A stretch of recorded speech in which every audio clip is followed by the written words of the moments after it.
இன்னைக்கு ஆபிரகாமை வெளியே கூப்பிட்ட மாதிரி இங்க இருக்கிற அத்தனை பேர் ஆண்டவர் வெளியே கூப்பிட்டு இருக்கிறார்.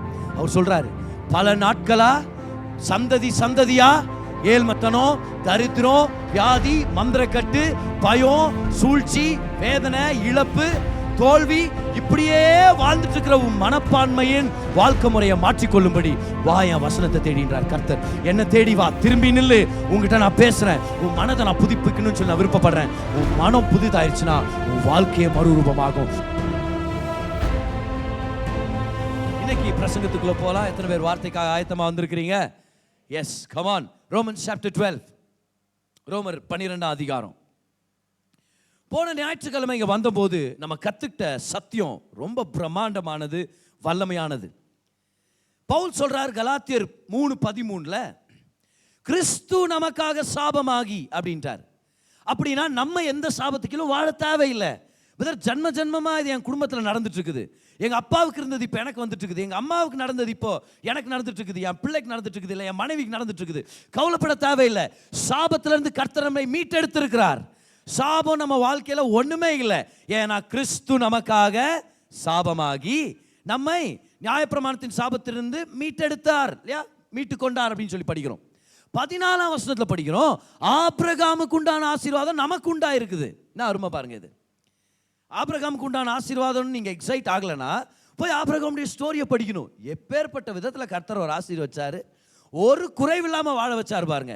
பிள்ளைய கொடுத்து, ஆஸ்தியை கொடுத்து, ஆரோக்கியத்தை கொடுத்து, 100 வயசுல வாலிபன் மாதிரி இருக்கிறாரு. அவங்க மனைவி 90 வயசுல ராஜாங்க ஆசைப்படுறாங்க, பொண்ணு பார்க்க வர்றான்றாங்க சாரால. ஏன்னா கர்த்தர் அப்படி மாத்திட்டார், ஒரு குறைவில்லாம வாழ வச்சார். அதனால தான் நல்ல வேளை கர்த்தர் ஆபிரகாமுக்கு உண்டான ஆசீர்வாதம். அப்பதான் போய் ஆபிரகாம் வாழ்க்கை போய் படிச்சுட்டு எனக்கும் இது நடக்கும்னு சொல்லி நம்ம விசுவாசிக்க ஆரம்பிப்போம். இப்போ நம்மளுக்கு இந்த கேள்வி வருது, ஒரு நியாயமான கேள்வி. ஆபிரகாமுக்கு உண்டான ஆசீர்வாதம் எனக்கு எப்படி வரும்? எனக்கு எப்படி வரும்? அவர் 4000 வருஷத்துக்கு முன்னாடி வாழ்ந்த தேவ மனிதன், அவருக்கு நடந்தது எனக்கு வரும்னு என்ன கேரண்டி? அப்ப ஆண்டவர் சொல்றாரு உடன்படிக்கை தான் கேரண்டி அப்படின்றார். இது என்ன உடன்படிக்கை? அப்ப பவுல் சொல்றாரு பாருங்க, ஆபிரகாமுக்கு கொடுக்கப்பட்ட வாக்குத்தத்தங்கள் ஆபிரகாமுக்கும் அவனுடைய சந்ததிக்கும். இப்ப நம்ம யோசிக்கிறோம், நம்ம எங்க அவருடைய சந்ததி? ஆபிரகாமுக்கும் அவர் சந்ததிக்கு தான் கொடுக்கப்பட்டதுன்னு பவுல் சொல்றாரு. சந்ததி அப்படின்னு ஒருத்தரை பத்தி சொல்றாருல, அந்த ஒருத்தர் தான் கிறிஸ்து அப்படின்னு கொண்டு வந்துட்டார். 16ஆம் வசனத்தை பாருங்க. அந்த சந்ததி யாரு? கிறிஸ்து. அப்ப ஆபிரகாமுக்கும் கிறிஸ்துவுக்கு தான் அந்த ஆசீர்வாதம் சொந்தம். இன்னும் நான் உள்ள வரலையே பிரதர் அப்படின்னு நீங்க சொன்னீங்கன்னா, அதே அதிகாரம் 29ஆம் வசனத்துல பவுல் சொல்றாரு, ஆபிரகாமுக்கும் கிறிஸ்துவுக்கும் தான் அந்த உடன்படிக்கைனா, அந்த ஆபிரகாமின் ஆசீர்வாதம்னா நீங்க எங்க இருக்கிறீங்க? கிறிஸ்துவுக்குள்ள இருக்கிறீங்க. நீங்கள் கிறிஸ்துவின் உடையவர்களானால் ஆபிரகாமின் சந்ததியாராயும் வாக்குத்தத்தத்தின்படியே சுதந்திரராயும் இருக்கிறீர்கள். ஹல்லேலூயா. வந்துருச்சு பாருங்க. ஆபிரகாமுக்கு உண்டான ஆசீர்வாதம் நமக்கு எப்படி வருது? கிறிஸ்துவின் நிமித்தம் வருது. ஏன்னா அவர் தான் ஆபிரகாமின் சந்ததி, அவருக்குள்ள தான் நம்ம இருக்கிறோம். அதனால தான் போன வாரம் நம்ம கத்துக்கிட்டோம், நான் கிறிஸ்துவுக்குள்ள இருக்கிறேன், ஆவியானவர் மூலமா கிறிஸ்து எனக்குள்ள இருக்கிறார். அப்ப நான் கிறிஸ்துவோட ஒன்னா இருக்கிறேன். கிறிஸ்துவோட நான் ஒன்னா இருக்கும்போது அவருக்கு உண்டானதெல்லாம் எனக்கு சொந்தம். இப்ப அவருக்கு உண்டானதெல்லாம் எனக்கு சொந்தம்னா நான் ஏன் கவலைப்படணும்? நடக்க வேண்டிய அற்புதம் நடக்கும், தேவைகள் சந்திக்கப்படும், ஆரோக்கியம் கிடைக்கும். ஏன்? எப்படி நடக்கும்? சொல்லுங்க சத்தமா, எப்படி நடக்கும்? அட சத்தமா சொல்லுங்க. போன வாரம் மிஸ் பண்ணவங்க கத்துக்கிட்டோம் அந்த வார்த்தையை. எப்படி நடக்கும்? எப்படியாவது நடக்கும். நானும் அவரும் ஒண்ணுன்னு சொல்லிட்ட பிறகு எப்படின்றது ஏன் கவலை இல்லை. எனக்கு உண்டானதெல்லாம் அவர் எடுத்துக்கிட்டார், அவருக்கு உண்டானதெல்லாம் எனக்கு சொந்தம்னா இப்ப நான் கவலைப்பட தேவையில்ல. எப்படியாவது நடக்கும். எனக்கு வர வேண்டிய சுகம் சொல்லுங்க, எனக்கு வர வேண்டிய பொருளாதாரம், கடனை ஜெயிச்சு கடன் கொடுக்குறவங்களா மாறுறது, சத்தமா சொல்லுங்க, நம்ம பிள்ளைகள் வளர்ந்து சாதனையாளர்களா மாறுறது, 1000 வழிகள் இருக்குது கர்த்தர் நம்மளை ஆசீர்வதிக்கிறது. சத்தமா சொல்லுங்க, எப்படியாவது நடக்கும். கை உயர்த்தி சொல்லுங்க, நானும் கிறிஸ்துவும் ஒண்ணு, அவருக்கு உண்டானதெல்லாம் எனக்கு சொந்தம். சொல்லுங்க, அற்புதம் நடக்கும். 1000 வழிகள் இருக்குது பாருங்க கர்த்தர் நமக்கு அற்புதம் செய்யறதுக்கு. When I and Christ are one, I don't have to worry about how it will be done, because everything that he has belongs to me and it will happen somehow. எப்படியாவது நடந்தாகும். இப்போ அது நடக்கும் போது அதை எப்படி பெற்றுக்கொள்றதுன்னு சொல்லி இன்னைக்கு கொஞ்சம் அப்படியே நான் அதை எக்ஸ்பிளைன் பண்ணலான்னு விருப்பப்படுறேன். எல்லாரும் வாங்க, ரோமன்ஸ் சாப்டர் 12. ஸோ இந்த ஆசீர்வாதம் பெற்றுக்கொள்ளணும்னா ஏதோ ஒன்று தடையா இருக்குது. அந்த தடையை எப்படி சரி பண்றது? ரோமர் 12ஆம் அதிகாரத்தில் ஆவியானவர் நமக்கு சொல்லி கொடுக்கிறார் பாருங்க, எப்படி டிரான்ஸ்ஃபர்மேஷன் நடக்குது, எப்படி நாம மறுரூபமாக்கப்பட முடியும்ன்றத அவர் நமக்கு எடுத்து காமிக்கிறார். படிக்கிற கவனிங்க. அப்படி இருக்க சகோதரரே, நீங்கள் உங்கள் சரீரங்களை பரிசுத்தமும் தேவனுக்கு பிரியமான ஜீவ பலியாக ஒப்பு கொடுக்க வேண்டும் என்று தேவனுடைய இரக்கங்களை முன்னிட்டு நான் உங்களை வேண்டிக் கொள்கிறேன். இதுவே நீங்கள் செய்யத்தக்க புத்தியுள்ள ஆராதனை. அடுத்தது பாருங்க.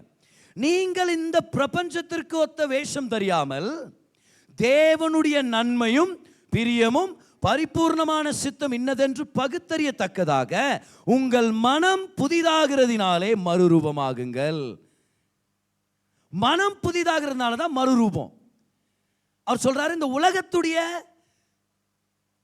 உலகத்துடைய சிஸ்டம் படி போயிட வேண்டாம், வாழ்ந்துட வேண்டாம். நீங்க வேற மாதிரி வாழணும். எப்படி வேற மாதிரி வாழ்றது? உங்க மனது புதிதாகணும். அப்படின்னா புது வீட்டுக்கு போறதுனால வாழ்க்கை மாறும்னு சொல்ல முடியாது. புது துணி போட்டதுனால வாழ்க்கை மாறும்னு சொல்ல முடியாது. புது ஹேர் ஸ்டைல் வர்றதுனால வாழ்க்கை மாறும்னு சொல்ல முடியாது. ஆனா பவுல் சொல்றாரு, ஆவியானவர் மூலமா உன் மனது புதிதாயிடுச்சுன்னா நீ மறுரூபமாக்கப்பட முடியும். ஏன்னா சில இடத்துல ரிலிஜனை ப்ரீச் பண்ற இடத்துல ட்ரெஸ்ஸை மாற்ற நினைப்பாங்க. இந்த மாதிரி துணி நீ போடக்கூடாது சபைக்கு அப்படின்வாங்க. இந்த மாதிரி விஷயத்தை நீ மாற்றணும், நீ உன் ஹேர் ஸ்டைலை மாற்ற அப்படின்வாங்க. ஒரு சில பேர் கவனிச்சிருக்கிறீங்களா? அதை சில இடங்களில் நான் போகும்போது அட்டன் பண்ணும்போது சொல்லுவாங்க, நீ ஒயிட் அண்ட் ஒயிட் போட்டா கர்த்தர் உன்னை நேசிக்கிறார் அப்படின்ற மாதிரி கொண்டு வந்துருவாங்க. சரியா? சில பேர் ஒயிட் அண்ட் ஒயிட் போட்டு தான் வர்றோம், ஆனால் வர்ற வழியில் தூசியில் காவி கலரில் வந்து உட்காரோம். அப்போ கர்த்தர் வெறுத்துருவாரா நம்மளை? சில பேர் சொல்ல ஒயிட் அண்ட் ஒயிட் போடணும், நீங்கள் பிளாக் போட்ட கம்யூனியன் இல்லை அவங்களுக்கு அன்னைக்கு. சரியா? பிளாக் ஷர்ட் போட்டு வந்துட்டாங்கன்னா அவங்களுக்கு கம்யூனியன் கொடுக்கப்படாத நாட்டில். என்னன்னு கேட்டால் கருப்பு ரொம்ப தீமையான கலர், நீங்கள் ஒயிட் அண்ட் ஒயிட் போட்டால் தான் அப்படின்வாங்க. பிளாக் ஷர்ட் போடல, ஒரு சில பேர் பிளாக்காக இருக்கிறோம். இப்போ அவங்கள என்ன பண்ணுறது? நம்ம டார்க்காக இருக்கிறோமே, அப்போ நமக்கு கம்யூனியனே கிடைக்காதா என்ன? ஏன் நம்ம கையில் வச்சிருக்கிற பைபிளே ஒரு சில பேருக்கு பிளாக் கவர் தான். அதனால் இப்போ என்ன பண்ண முடியும் நம்ம? அப்போ இந்த தேவையில்லாத கோட்பாடுகளை உள்ளே கொண்டு வந்து இதனால உனக்கு ஆசீர்வாதம் கிடைக்கல அப்படின்னு அர்த்தம். நீ வேற சட்டை நீ மாற்றிட்டு வந்தனா உன் வாழ்க்கை நல்லா இருக்கும் அப்படின்வாங்க. ஆனால் கர்த்தர் அப்படி நம்மளுக்கு அட்வொகேட் பண்ணுறது இல்லை. சட்டை மாற்றுறதுனால வாழ்க்கை மாறுன்ற கேரண்டி இல்லை. ஒரு சில பேர் நினைக்கிறாங்க, இயேசுவை ஏற்றுக்கொள்ளாமலே ஞானஸ்நானம் ஒன்று எடுத்துட்டா என் வாழ்க்கை சேஞ்ச் ஆயிரும் அப்படின்னு. ஞானஸ்நானம் எடுக்கிறது ரட்சிக்கப்படுறதுக்காக இல்லை, ரட்சிக்கப்பட்டதுனால எடுக்கிறோம், அறிவிக்கிறோம். இயேசு என்னுடைய ரட்சகர் அப்படின்றத நான் ஏற்றுக்கொண்டதை அறிவிக்கிறேன். It's a declaration, it's a demonstration. கிறிஸ்துவுடனே கூட மரித்தேன், அடக்கம் பண்ணப்பட்டேன், உயிர்த்தெழுந்தேன் அப்படின்ற டெமான்ஸ்ட்ரேஷன் அது. ஆனால் ஒரு இடத்துல ஆராதனை நடத்த போகிறோம், அங்கே ஒரு சில பேருக்கு பேப்டிசம் கொடுக்குறோம். அங்கே மனநிலை பாதிக்கப்பட்ட ஒரு சகோதரனை கூட்டிகிட்டு வர்றாங்க. அவங்க குடும்பத்தில் இருக்கிறவங்களுக்கு தெரியாமல் போயிடுச்சு பாருங்க. அவங்க என்ன சொன்னாங்கன்னா, பிரதர் நீங்களும் இவரு அப்படியே அந்த தண்ணியில் முக்கி எடுத்தீங்கன்னா அவர் சரியாயிடுவார் பிரதர் அப்படின்றாங்க. அவங்க ஞானஸ்தானம் எடுத்த உடனே ஏதோ பிரச்சனை சால்வ் ஆகிடுன்னு ஒரு சில பேர் நினைக்கிறாங்க. நல்லா கவனிங்க, வாழ்க்கை மாறணும்னா அதுக்கு வேற வழியை கர்த்தர் வச்சிருக்கிறார். Baptism may not be the வே. ஆனால் இயேசுவை ஏற்றுக்கொண்ட பிறகு ஞானஸ்தானம் எடுத்தீங்கன்னா அந்த அனுபவமே வித்தியாசமான ஒரு அனுபவம். மனதளவில் ஒரு சந்தோஷம். அவர் சொன்னதை கீழ்ப்படிஞ்சிட்டேன், பப்ளிக்காக டிக்ளேர் பண்ணிட்டேன், கர்த்தருடைய சமாதான சந்தோஷத்தை நான் அனுபவிச்சுட்டு இருக்கிறேன். இன்னும் சில பேர் சொல்லுவாங்க, வாழ்க்கை மாறணுமா நியூமராலஜி படி உன் பேரை மாற்றணும். இப்போ உன் பேர் என்னது? ஏதாவது ஒரு பேரை சொல்லுவேன். அந்த பேரில் இந்த சாவை தூக்கி நீ லாஸ்ட்டில் போட்டனா, ஊ எடுத்து முன்னாடி போட்டனா, ரீ எடுத்து நடுவில் போட்டனா உன் வாழ்க்கை மாறும். பேரை மாற்றினா வாழ்க்கை மாறும். இன்னும் சில பேர் இப்படி நினைக்கிறாங்க, நான் இயேசுக்கிட்ட வந்த உடனே என் பேரை மாற்றி ஆகணும் அப்படின்னு. மாற்றி ஆகணுன்ற கட்டாயம் இல்லைன்னு சொல்ல வரேன் நான். உங்கள் பேர் என்னது? என் பேர் சரோஜா பிரதர். முதல்ல நல்லா தானே இருக்குது பேர், இப்போ வந்து ஷாரன்னு மாற்றிட்டேன். ஷாரன்ற அருமையான பேர். ஆனால் பேரை மாற்றினதுனால ஒருத்தருடைய வாழ்க்கை மாறும்னு சொல்ல முடியாது. உங்கள் பேர் என்னது? என் பேர் ஜெயராஜ். சூப்பராக இருக்குது பேர், இல்லை மாற்றிட்டேன் பிரதர். பேப்டிசம் டைமில் ஜேக்கப்னு மாற்றிட்டாங்க அப்படின்வாங்க. இப்போ ஜேக்கப்னா என்ன அர்த்தம்? ஜேக்கப்னா என்ன அர்த்தம்? ஏமாத்துக்காரன் அர்த்தம், எத்தனை அர்த்தம். ஜெயராஜ்ன்றது இன்னும் நல்லா இருக்குது பேர். ஆனால் நிறைய பேர் நினைக்கிறோம், பேரை மாற்றிட்டேன்னா என் வாழ்க்கையை மாறிடும். அன்றைக்கி ஒருத்தர் வந்து சொல்கிறாங்க, பிரதர் என் பசங்களுக்காக ஜெபம் பண்ணுங்க, ஒரே கலாட்டா பண்ணுறானுங்க. நான் பைபிள்லேருந்து தான் பிரதர் பேர் வச்சிருக்கிறேன், ஆனால் இப்படி பண்ணுவானுங்க நான் எதிர்பார்க்கல. சரி சிஸ்டர் உங்கள் பசங்க பேர் சொல்லுங்கள். ஒருத்தன் பேர் கோலியாத்து, இன்னொருத்தன் பேர் நெபுகத்நேசர்னு வச்சுக்கிறாங்க. இப்போ எப்படி நீ பைபிளை படித்து அவங்க கேரக்டரை பார்த்து வைக்கிறது வேறு. பேர் வச்சா மட்டும் போதாது, சோறு வைக்கணும், வேதத்தில் இருந்தும் சோறு வைக்கணும். அப்போ அவங்க வாழ்க்கை மாறும். அப்போ என்ன சொல்லுவாங்க, பேரை மாற்றிட்டா வாழ்க்கை மாறும். இன்னும் ஒரு சில பேர் பாருங்கள், நம்ம வீடுக்குள்ளே வந்து நம்ம நண்பர்களாக இருக்கலாம், அவங்க சொல்லுவாங்க பாருங்கள், சூரிய ஒளி வரணும்னா கிழக்கே நீங்கள் கதவை திறந்து நீங்கள் மேற்கே அந்த வெளிச்சம் அப்படி போகிற மாதிரி உங்கள் கட்டில் தூக்கி லெஃப்ட்டில் வைங்க, சோஃபா வைத்து ரைட்டில் வைங்க. ஏன்னா வாஸ்துப்படி இப்படி வச்சிங்கன்னா அவங்க வாழ்க்கை மாறும் அப்படின்னு சொல்லுவாங்க. ஒரு வீட்டுக்கு போகிற பாருங்க, அந்த இடத்துல கிச்சனே கட்டல. என்னங்க கிச்சனே கட்டலன்னா இல்லை வாஸ்துப்படி கிச்சனே இருக்கக்கூடாதுன்ட்டாங்க வீட்டில். எல்லாம் வெறும் இப்போ ஸ்விக்கி ஜொமேட்டோ தான். இப்படி என்ன நினைக்கிறாங்க நிறைய பேர், பேரை மாற்றணும், ஷர்ட்டை மாற்றணும், இல்லை ஊரை மாற்றணும், அப்போ நம்ம நல்லா இருப்போம். ஆனா ஆண்டவர் சொல்ற ஒரு சேஞ்சே டிஃப்ரெண்ட் பாருங்க. கர்த்தர் சொல்றாரு, உன் மனது புதிதாக்கப்படுறதுனால உன் வாழ்க்கை மாறும். பக்கத்தில் இருக்கவங்கள பார்த்து சொல்லுங்க, உங்க மைண்ட் மாறுச்சுன்னா உங்க வாழ்க்கையே மாறும். சரி, இன்னொருத்தரை பாருங்க, இன்னொருத்தரை பார்த்து சொல்லி சேம் டு யூன்னு சொல்லிடுங்க அவங்க கிட்ட. ஏன்னா அவங்க பேசாராவாங்க, என் பக்கம் திரும்ப மாட்டேங்கிறார் இவர் அப்படின்ட்டு. ஆனால் எல்லாரும் கை உயர்த்துங்க பார்க்கலாம், எல்லாரும் கை உயர்த்துங்க. சொல்லுங்க, என் வாழ்க்கை மறுரூபமாகும்படி என் மனம் புதிதாக்கப்பட வேண்டும். சொல்லுங்க, என் மனம் புதிதாக்கப்படணும்னா வார்த்தை எனக்கு அவசியம். இப்போ பவுல் சொல்றாரு, நீ எப்படி வாழ்க்கை மாறும் உன்னோடது?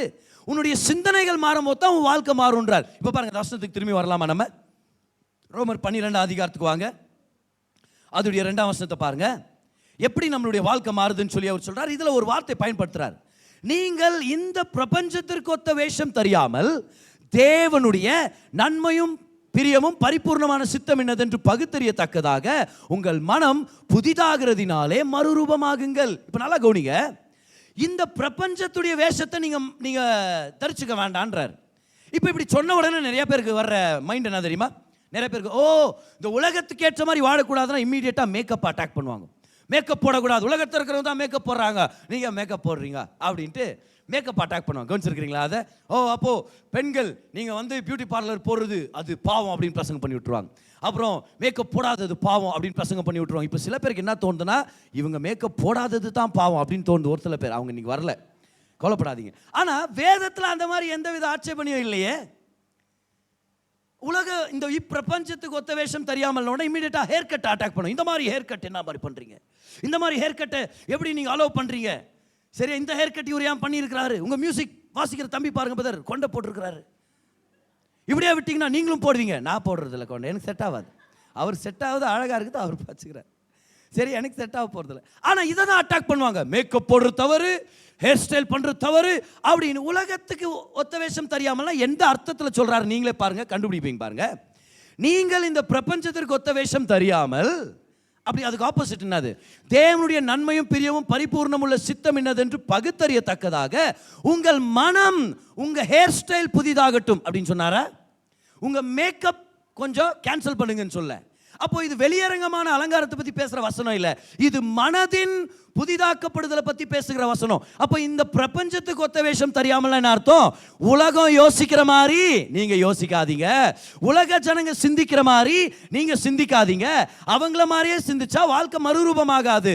ஆனா உங்க மனது புதிதாக யோசனைகளை கொண்டு வரணும், புதிதான சிந்தனைகளை கொண்டு வாங்க. உங்க மனம் புதிதாக்கப்படணும். அப்போ உலகத்துக்கு ஒத்த வேஷம் தெரியாமல் என்ன அர்த்தம்? உலகத்தை போல யோசிக்காதீங்க, உலகத்தை போலவே பிளான் பண்ண வேண்டாம். உலகத்துடைய பயங்கள், பெசிமிசம், நெகட்டிவிட்டி இந்த மாதிரி உங்களுடைய மனது இருக்க கூடாது. உங்க மனது கர்த்தருடைய சித்தத்துக்கு ஏற்ற மாதிரி இருக்கணும். இப்ப கர்த்தருடைய சித்தம்னா என்ன? தரித்திரம் கர்த்தருடைய சித்தமா? தீமை கர்த்தருடைய சித்தமா? இழப்பும் தோல்வியில வாழ்றது கர்த்தருடைய சித்தமா? இல்ல. கர்த்தருடைய சித்தம் எப்படி இருக்குதுன்னு அவரே சொல்றாரு பாருங்க. தேவனுடைய நன்மையும் பிரியமும் பரிபூரணமான சித்தம் என்னதென்று பகுத்தறியத்தக்கதாக. அவருடைய சித்தமும் பரிபூர்ணமானது. நம்மளை பரிபூர்ணமாக்குறது தான் அவருடைய சித்தமா இருக்குது. எல்லாரும் சொல்லுங்க, என்னுடைய தேவன் நல்லவர். கைகளை உயர்த்தி சொல்லுங்க, நான் சுகமா இருக்கிறத அவர் விரும்புகிறார்.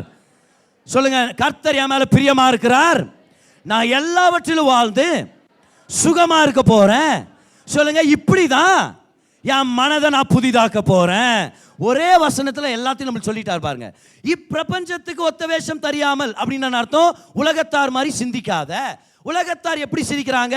தேவன் கெட்டவர், நம்ம தரித்திரத்தில் தான் வாழ்வோம், நம்ம ஒரு தடவை தரித்திரத்தில் பிறந்தா அப்படியே நம்ம செத்துருவோம், இந்த நம்ம வாழ்க்கையே குறைபாடு நிறைஞ்ச வாழ்க்கை, கடன் மேல கடன் கட்டி இப்படி தான் வாழ போறோம். இது உலகத்துடைய சிஸ்டம். கர்த்தர் சொல்ல அப்படி வாழாத. தேவனுடைய சித்தம் என்னது? நன்மையும் பிரியமும் பரிபூர்ணதான சித்தம். அதை பகுத்தறியத்தக்கதாக உன் மனம் புதிதாக்கப்பட வேண்டும். Your transformation is hidden in the renewing of your mind. மனதின் சிந்தைகள் புதுப்பிக்கப்படும் போது கர்த்தர் நம்மளுடைய வாழ்க்கையை மாற்றுறதுக்கு நம்ம அனுமதி கொடுத்துட்டு இருக்கிறோம். கர்த்தர் நம்மளை பார்த்து சொல்றாரு பாருங்க, குறைபாடு உன்னுடைய பங்கு இல்லை, பண கஷ்டம் உன்னுடைய பங்கு இல்லை, குறைபாடுலயே வாழ்றது, தரித்திரத்தில் வாழ்றது உன்னுடைய பங்கு இல்லை, வியாதியை சகிச்சுக்கிட்டு வாழ்றது உன்னுடைய பங்கு இல்லை. நீ நல்லா வாழ முடியும், நீ தலை நிமிர்ந்து வாழ முடியும், உன்னை நான் ஆசீர்வதிக்கிறேன். இதுதான் கர்த்தருடைய சித்தம். இதை தான் நம்ம மனதுக்கு நம்ம சொல்லி கொடுக்கணுமா இருக்குது. அதனால தான் கர்த்தர் செய்கிற அற்புதங்களை பாருங்க, அவர் எவ்வளோ பெரியவர் அப்படின்றத காமிக்கிறார். அவர் இந்த ஷார்ட்டேஜ் மென்டாலிட்டியை அவர் உடைக்கிறார். அதனால தான் பாருங்க, அற்புதம் எப்பவுமே பயங்கரமாக நடக்கும். 5 அப்பம் 2 மீன், அதை வச்சு 5000 பேர் கொடுத்தாரு. கரெக்டாக 5000 பேர் சாப்பிடும் போது அப்பம் காலி ஆகலை இல்லையா? போதும்பா சாப்பிட்டு முடிச்சிங்களா, அதுக்கப்புறம் என்ன அப்படின்னு சொல்லாம 12 கூட மீதம் எடுக்கிற மாதிரி கர்த்தர் செஞ்சார். ஏன் அப்படி செஞ்சாரு? கர்த்தருக்கு தெரியாதா 12 கூட மிச்சம் ஆகும்னு? கர்த்தர் எதுவுமே வேஸ்ட் பண்றவர் இல்லை. ஏன் தேவை 5000 ஆண்களுக்கு ஒரு சில பெண்களுக்கோ பிள்ளைகளுக்கும் இருக்குதுன்னு தெரிஞ்சும் ஏன் அதுக்கு மேலே ப்ரொவைட் பண்ணுறாரு தெரியுமா? எல்லாரும் தெரிஞ்சுக்கணும்னு. என்ன தெரிஞ்சுக்கணும்னு? நான் வெறும் தேவைகளை சந்திச்சுட்டு ஒதுங்குறவன் இல்லை, உன்னை குறைபாடில் வாழ வைக்கிறவன் இல்லை. உன் தேவையை சந்திச்சு இன்னும் பலருக்கு நீ ஆசீர்வாதமாக இருக்கும்படி உனக்கு நான் ஒரு புழக்கத்தை கொண்டு வருவேன். Our God is a God of the overflow. அற்புதங்கள் என்ன காமிக்கிறாரு? எவ்வளவு பெரியவர்ன்றது காமிக்கிறார். நம்மளுடைய தேவன் ஏராளமோ தாராளமுமான தேவன். ஹல்லேலூயா. ஒரு சிஸ்டர் சொன்னாங்க, நம்முடைய தேவன் ஏராளமும் வேதாளமான தேவன் அப்படின்னாங்க. சரியா? நிறைய பிக்சர் பார்க்காதீங்கன்ற நான். ஏராளமும் தாராளமான தேவன். பேதுருக்கு ஆண்டவர் மீன்களை கொடுத்தாரு. எவ்வளோ கொடுத்தாரு? பேதுரு, உங்கள் வீட்டில் எவ்வளோ பேர்? பேதுரு, ஆண்டவரே நான், என் மனைவி, என் மாமியார் மற்றும் என்னுடைய 2 பிள்ளைகள் 1 2 3 5 5 மீன் எடுத்து ஓடிப்போம் அப்படின்னா சொன்னார். இல்லை ஒரு மீன் எடுத்து 5 பீஸாக எடுத்து வெட்டி சாப்பிட்டுப்பாங்க, கஷ்டப்படுங்க பரவாயில்லன்னு சொல்ல. எவ்வளோ மீன்களை கொடுத்தாருன்னா வலையும் கிழிஞ்சிட்டு இருக்குது, மீன்கள் நிரப்ப இப்போ படகு மூழ்கி போகிற மாதிரி ஆகுது. இவர் வேற அவர் பார்ட்னர்களை கூப்பிடணுமா இருக்குது. யோவான், யாக்கோப், அரே ஜல்தி அரே, சீக்கிரமா சீக்கிரமா. ஆண்டவருக்கு தெரியாதா வலை கிளியும்னு அவ்வளோ மீனை கொடுத்தா? அவருக்கு தெரியாதா அவ்வளோ மீனை ரொப்பி கொடுத்தா படகு மூழ்கடிக்கப்படும் சொல்லி? அவருக்கு தெரியாதா இப்போ யாரையோ கூப்பிடணுமா இருக்குது? இந்தியில் பிரசங்கத்தை வேற பண்ணாதில்ல நான். இவருக்கு தெரியாதா இவ்வளோ நடக்கும்? ஆண்டவருக்கு தெரியும், ஆனாலும் அப்படிதான் பண்ணுவார். ஏன் தெரியுமா? பேதுரு, என்ன நினைச்ச நீ? என்ன உன் தேவைகளை மீறி உன்னை பரிபூர்ணத்தை வழி நடத்துற தேவன் நான். உன் படகு மூழ்கினாலும் பரவாயில்ல, உன் மைண்டு மாறணும். உன் வலை கிழிஞ்சா பரவாயில்ல, இன்னொரு வலையை வாங்கிக்கலாம். ஆனா நான் கஞ்சன்னு நீ நினைக்க கூடாது. நான் தாராளத்தின் தேவன். சத்தமா சொல்லுங்க. வலை கிழிஞ்சா பரவாயில்ல, இன்னொன்று வாங்கிக்கலாம். சரியா? சொல்லுங்க. படகு மூழ்கினா பரவாயில்ல, இன்னொரு நாள் வாங்கிக்கலாம். ஆனா மனதில் இருக்கிற அந்த ஷார்டேஜ் மென்டாலிட்டி உடைஞ்சு போகணும். அந்த குறைபாடு குறைபாடு குறைபாடு தரித்திரம், அந்த மனப்பான்மை உடைக்கப்பட வேண்டும். Hallelujah. It has to be broken. அது உடைஞ்சாதான் நம்ம மறுரூபமாக முடியும். ஹல்லேலூயா. பக்கத்துல இருந்து பார்த்து சொல்லுங்க பார்க்கலாம். உலகத்துக்கு ஏற்றபடி சிந்திக்காதீங்க, நல்ல தேவனுக்கு ஏற்றபடி சிந்திங்க. கை உயர்த்தி சொல்லுங்க பார்க்கலாம். குறைபாடுகளை நான் சிந்திக்க போறதில்ல. சொல்லுங்க, ஏராளத்தையும் தாராளத்தையும் தான் நான் சிந்திக்க போறேன். அப்ப நீங்க ஆன்சர் பண்ணுங்க. எப்படி ஒரு மனுஷன் மறுரூபமாகறான்? எப்படி ஒரு மனுஷன் மறுரூபமாக்கப்படுறான்? ஒரு விசுவாசி. அந்த வசனத்துக்கு போயிடலாம். ஹெல்ப் பண்ணுங்க மீடியா, கமான் மீடியா, ஹெல்ப் பண்ணுங்க. நம்ம ஜனங்க நம்ம தான் சகாயம் பண்ண போறோம். ஏற்கனவே ஒரு சில பேர் தெரியும், வைக்கப்படுறீங்க சொல்றதுக்கு. உங்கள் மனம் புதிதாகிறதினாலே மறுரூபமாகுங்கள். The key to transformation is renewal of the mind. இப்போ உங்களுக்கு தெரியுதா ஏன் கர்த்தர் ஆபிரகாம ஊரையே விட்டு வந்துரு வெளியேன்னு ஏன் சொன்னாருன்னு? பாருங்க, முதல்ல அந்த வசனத்துக்கு போயிடலாமா? ஆதியாகமம் 12ஆம் அதிகாரம். எனக்கு நிறைய டைம் இந்த கேள்வி வரும் பாருங்க, இந்த வசனங்களை படிக்கும்போது, ஏன் கர்த்தர் இப்படி சொன்னார் ஆபிரகாம் கிட்ட அப்படின்னு. ஆதியாகமம் 12 முதல் 4 வசனங்களை படிக்கிறேன் பாருங்க. கர்த்தர் ஆபிரகாமை நோக்கி, நீ உன் தேசத்தையும் உன் இனத்தையும் உன் தகப்பனுடைய வீட்டையும் விட்டு புறப்பட்டு நான் உனக்கு காண்பிக்கும் தேசத்துக்கு போ. நான் உன்னை பெரிய ஜாதியாக்கி, அதுக்கு அடுத்து தான் பாருங்க ஆசீர்வாதம் வேலை செய்யுது. உன்னை ஆசீர்வதித்து உன் பேரை பெருமைப்படுத்துவேன், நீ ஆசீர்வாதமாயிருப்பாய். உன்னை ஆசீர்வதிக்கிறவர்களை ஆசீர்வதிப்பேன், உன்னை சபிக்கிறவனை சபிப்பேன். கவனிச்சிங்களா? உன்னை ஆசீர்வதிக்கிறவர்கள் நிறைய பேர், உன்னை சபிக்கிறவன் யாரோ ஒருத்தன். ஆசீர்வதிக்கிறவர்கள் அதிகம் சபிக்கிறவனை விட. ஆசீர்வதிக்கிறவர்களை ஆசீர்வதிப்பேன், உன்னை சபிக்கிறவனை சபிப்பேன். பூமியில் உள்ள வம்சங்கள் எல்லாம் உனக்குள் ஆசீர்வதிக்கப்படும். ஏன் அப்படி சொன்னாரு? ஏன்னா கர்த்தருடைய ஆசீர்வாதம் எப்பவுமே ஓவரா வரும். எந்த அளவுக்கு ஓவரா வரும்னா பூமியே ஆசீர்வதிக்கப்படுமா நம்ம மூலமா. நான் சொல்றேன், வெறும் நம்ம சொந்தக்காரங்க இல்ல, வெறும் நம்ம பக்கத்து வீட்டுக்காரங்க இல்ல, உலகமே நம்ம மூலமா ஆசீர்வதிக்கப்படுற மாதிரி கர்த்தருடைய ஆசீர்வாதம் பெருகும்ன்ற நான். அடுத்த வசனம் பாருங்க, எப்படி இதெல்லாம் நடந்துச்சு ஆபிரகாம் வாழ்க்கையில. இதை கேட்டுட்டு அப்படியே அதே ஊர்ல உட்கார்ந்ததுனால நடக்கல. அடுத்த வசனம் பாருங்க. கர்த்தர் ஆபிரகாமுக்கு சொன்னபடியே அவன் புறப்பட்டு போனான். பக்கத்துல இருக்கணும் பார்த்து சொல்லுங்க, புறப்பட்டு போங்க, ஆசீர்வாதம் வேலை செய்யும். இப்போ எங்கேருந்து புறப்பட்டு போகிறது? சர்ச்சை முடிஞ்சிச்சா? எங்கேருந்து புறப்பட்டு போகிறது? நம்ம ஆபிரகாம் எங்கேருந்து புறப்பட்டு போனாரோ அங்கேருந்து நம்ம புறப்பட்டு போகணும். ஏன் ஆபிரகாம் அந்த ஊரை விட்டு போகணும்னு கர்த்தர் சொன்னார்? அந்த ஊர்லேயே கர்த்தரால் ஆசீர்வதிக்க முடியாதா என்ன? இருக்கிற இடத்துல கர்த்தர் ஆசீர்வதிக்க முடியும் தானே? இவர் ஏன் அங்கிருந்து கிளம்புன்னு சொன்னார் பாருங்க. அவர் இருந்த ஊர் அது பிசாசு ஆவிகளுக்கு இடம் கொடுத்த ஒரு ஊர். நம்ம பைபிள் ஹிஸ்டரியை போய் நம்ம படித்தோன்னா, இதோடைய பேக்ரவுண்ட் ஸ்டடி பண்ணோன்னா, அந்த ஊரில் விக்கிரகத்தை விற்பனை பண்ணுறது மிகப்பெரிய ஒரு ஊதியத்தை கொண்டு வர ஒரு வேலை. அந்த ஊரில் மந்திரங்களும் பாவ சுபாவங்களும் விபச்சார பிரச்சனைகளும் ஓவராக இருந்த ஒரு இடம்.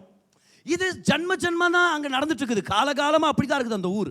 இப்போ கர்த்தர் ஆபிரகாமை பார்த்தார். பார் ஆபிரகாம், உன்னை நான் ஆசீர்வச்சு பெருக பண்ணி உன் பேரை பெருமை பண்ணி உன்னை இந்த உலகத்துக்கே ஆசீர்வாதமாக மாற்றணும்னு இருக்கிறேன். ஆனால் நீ அந்த ஊரில் இருக்கிற வரைக்கும் அந்த ஜனங்க வாழ்கிற அந்த வாழ்க்கை முறையும் நீ டெய்லி கேட்குற நியூஸு நடக்கிற சம்பவங்களை பார்க்க உன் மைண்டு லிமிட் ஆயிடுது. இதுதான் வாழ்க்கையாக்கும். ஓ இப்படி தான் நார்மல் வாழ்க்கை மாதிரி தெரியுது. ஓ இவ்வளோ தான் நம்மளால் முன்னேற முடியும், இதுக்கு மேலே முன்னேற முடியாதுன்னு சொல்லி மைண்ட் அளவில் நீ லிமிட் ஆயிடுற. உன்னை ஏன் தெரியுமா அந்த இடத்துல இருந்து வெளியே வர சொல்கிறேன்? உனக்கு நான் புது புது காரியங்களை கற்றுக் கொடுக்க போகிறேன். உன் மனதை புதுதாக்கிட்டனா உன் வாழ்க்கையவே நான் மறுரூபமாக்க முடியும். ஏன் கர்த்தர் ஆபிரகாம் அந்த ஊரை விட்டு வெளியே வர சொன்னார் தெரியுமா? அந்த ஊரில் இருக்கிற மனப்பான்மை ஆபிரகாமை கட்டுப்படுத்திடக்கூடாது, ஆபிரகாமை மட்டுப்படுத்திடக்கூடாது. The culture of the land would have limited Abraham from experiencing the blessing of God. அதனால தான் கர்த்தர் சொல்றார், அந்த ஊரை விட்டு நீ வெளியே வரணுமா இருக்குது. நான் உன்னை ஆசீர்வதிச்சு உன்னை நான் பெருக செய்ய போறேன். ஆனால் அதெல்லாத்தையும் நீ பார்க்கறதுக்கு முன்பதாக உன்னுடைய மனது புதிதாக்கப்படணும். ஹல்லேலூயா. யார் கூட சேரோன்றது ரொம்ப முக்கியம். பாருங்க, யாரோட ரொம்ப நேரம் பேசுகிறோன்றது ரொம்ப முக்கியம். இப்போது தேவ பிள்ளைகளாக எல்லா இடத்துலையும் நம்ம அன்பு செலுத்துறவர்களாக நம்ம இருக்கணும். எல்லாருக்கும் அங்கீகாரத்தை கொடுக்குறோம், எல்லாருக்கிட்டையும் ஃப்ரெண்ட்லியாக நம்ம இருக்கிறோம். ஆனால் யார் இடத்துல நம்மளுடைய வாழ்க்கையை பகிர்ந்துக்கிறோம் அப்படின்றது ஜாக்கிரதையாக இருக்கணும். யார்கிட்ட இருந்து அட்வைஸ் கேட்டு பெற்றுக்கொள்கிறோன்றது எல்லாருக்கிட்டையும் நம்ம கேட்டு பெற்றுக்கொள்ள முடியாது. ஆஃபீஸ்க்குள்ளே போனால் எல்லாருக்கும் ஹாய் சொல்லலாம், ஆனால் எல்லாருக்கிட்டையும் லைஃப் ஸ்டோரியை ஷேர் பண்ணக்கூடாது, எல்லாருக்கிட்டையும் வாழ்க்கையுடைய அட்வைஸை பெற்றுக்கொள்ளக்கூடாது. ஏன்னா நம்மளுடைய சூழல் நம்மளுடைய மனப்பான்மையை மாற்றும். நம்மளுடைய அட்மாஸ்பியர் நம்ம யோசிக்கிற விதத்தை இம்பேக்ட் பண்ணுது. அதனால தான் கர்த்தர் ஆபிரகாமை வெளியே வர சொல்றார். அதனால தான் ஜைரஸ் வீட்டில் ஜீசஸ் பல விஷயங்களை செய்கிறாரு அவங்க மகளை உயிரோட கொண்டு வரதுக்கு முன்பதாக. நல்லா கவனிங்க, ஜைரஸ்ன்ற ஒரு போதகர், ஆனால் அவர் கூட இருந்த நண்பர்கள் சரியில்லைன்னு சொல்கிறேன் நான். நீங்கள் எப்படி பேர் அப்படி சொல்லானா? வசனத்தை வச்சு தான் சொல்கிறேன் நான். அதனால் நல்லா கவனிங்க. ஒரு நாள் ஜைரஸுடைய மகளுக்கு 12 வயசு பாருங்க, அவங்களுக்கு பயங்கரமாக உடம்பு சரியாமல் போயிடுச்சு. மரண படுக்கையில் இருக்கிறாங்கன்னா என்ன கொடூரம் பாருங்க. நான் உங்களுக்கு இப்போவே சொல்கிறேன், அந்த பொண்ணு வளர்ந்ததே ஒரு அவிஸ்வாச சூழலில் வளர்ந்ததுனாலேயே அப்பேற்பட்ட ஒரு பிரச்சனைக்கு காரணமாக இருந்திருக்கலாம்னு சொல்கிறேன் நான். இப்போ நீங்கள் பார்ப்பீங்க அந்த ஸ்டோரியில் என்ன நடக்குதுன்னு சொல்லி. ஸோ ஜைரஸ் வர்றார், மரண படுக்கையில் பிள்ளை போயிட்டானா இப்போ எந்த மதம்லாம் யோசிக்கிற மாதிரி இல்லை. யூத மதமா, இவர் தீர்த்தத்தியா இல்லை, இவர் அற்புதம் பண்ணுறான்னு ஓடி வந்துட்டார். இவர் வந்து காலில் விழுந்து, போதகரே என் வீட்டுக்கு வந்து என் பிள்ளை மேலே கையை வச்சு நீங்கள் ஜெபம் பண்ணிங்கன்னா அவள் சுகமாயிடுவா அப்படின்றார் இந்த போதகர். கண்டிப்பாக ஒரு பெந்தகோஸ்தே போதகராக தான் இருப்பார் இல்லையா? வந்து கை வச்சு ஜெபம் பண்ணுன்னு என்ன அர்த்தம்? ஸோ ஜேசு சொல்ல வரம்பா நான் அப்படின்றார். ஜீசஸ் சொல்லவே இல்லை, இவ்வளோ நாள் விட்டுட்டு இப்போ வந்து காலில் விழுவுறியா, ஏந்திரி ஓடி போகிற ஆஸ்கேல் அப்படின்னு சொல்லாமல் வரேன் அப்படின்ட்டு கூடவே போகிறார். போகிற வழியில் என்ன ஆயிடுதுன்னா, இன்னொரு சகோதரி சுகமாயிடுறாங்க. ஏசுடைய வஸ்திரத்தை தொட்டு சுகமாயிட்டாங்க. சுகமானவங்களை அப்படியே ஜீசஸ் போக விடாமல் நிப்பாட்டி டெஸ்ட் பண்ணியை கேட்டுறாரு. இப்போ கொஞ்சம் டைம் எடுத்துச்சு அந்த இடத்துல. இப்போ பிரதருங்க டெஸ்ட் பண்ணி சொன்னால் ரொம்ப சுருக்கமாக இருக்கும். கர்த்தர் நல்லவர், ஆஃபீஸ் போய் நின்றேன், ஆக்சிடென்ட் காப்பாற்றினாரு, போனேன், ஒரு ப்ரொமோஷன் கிடைச்சிச்சு, கர்த்தருடைய நாமத்துக்கு ஸ்தோத்திரம். ஆனால் சொன்னது யாரு? ஒரு அருமையான சகோதரி. சகோதரிகள் நிறைய பேசக்கூடியவர்கள், சகோதரிகள் தாராளமாக பேசக்கூடியவர்கள்.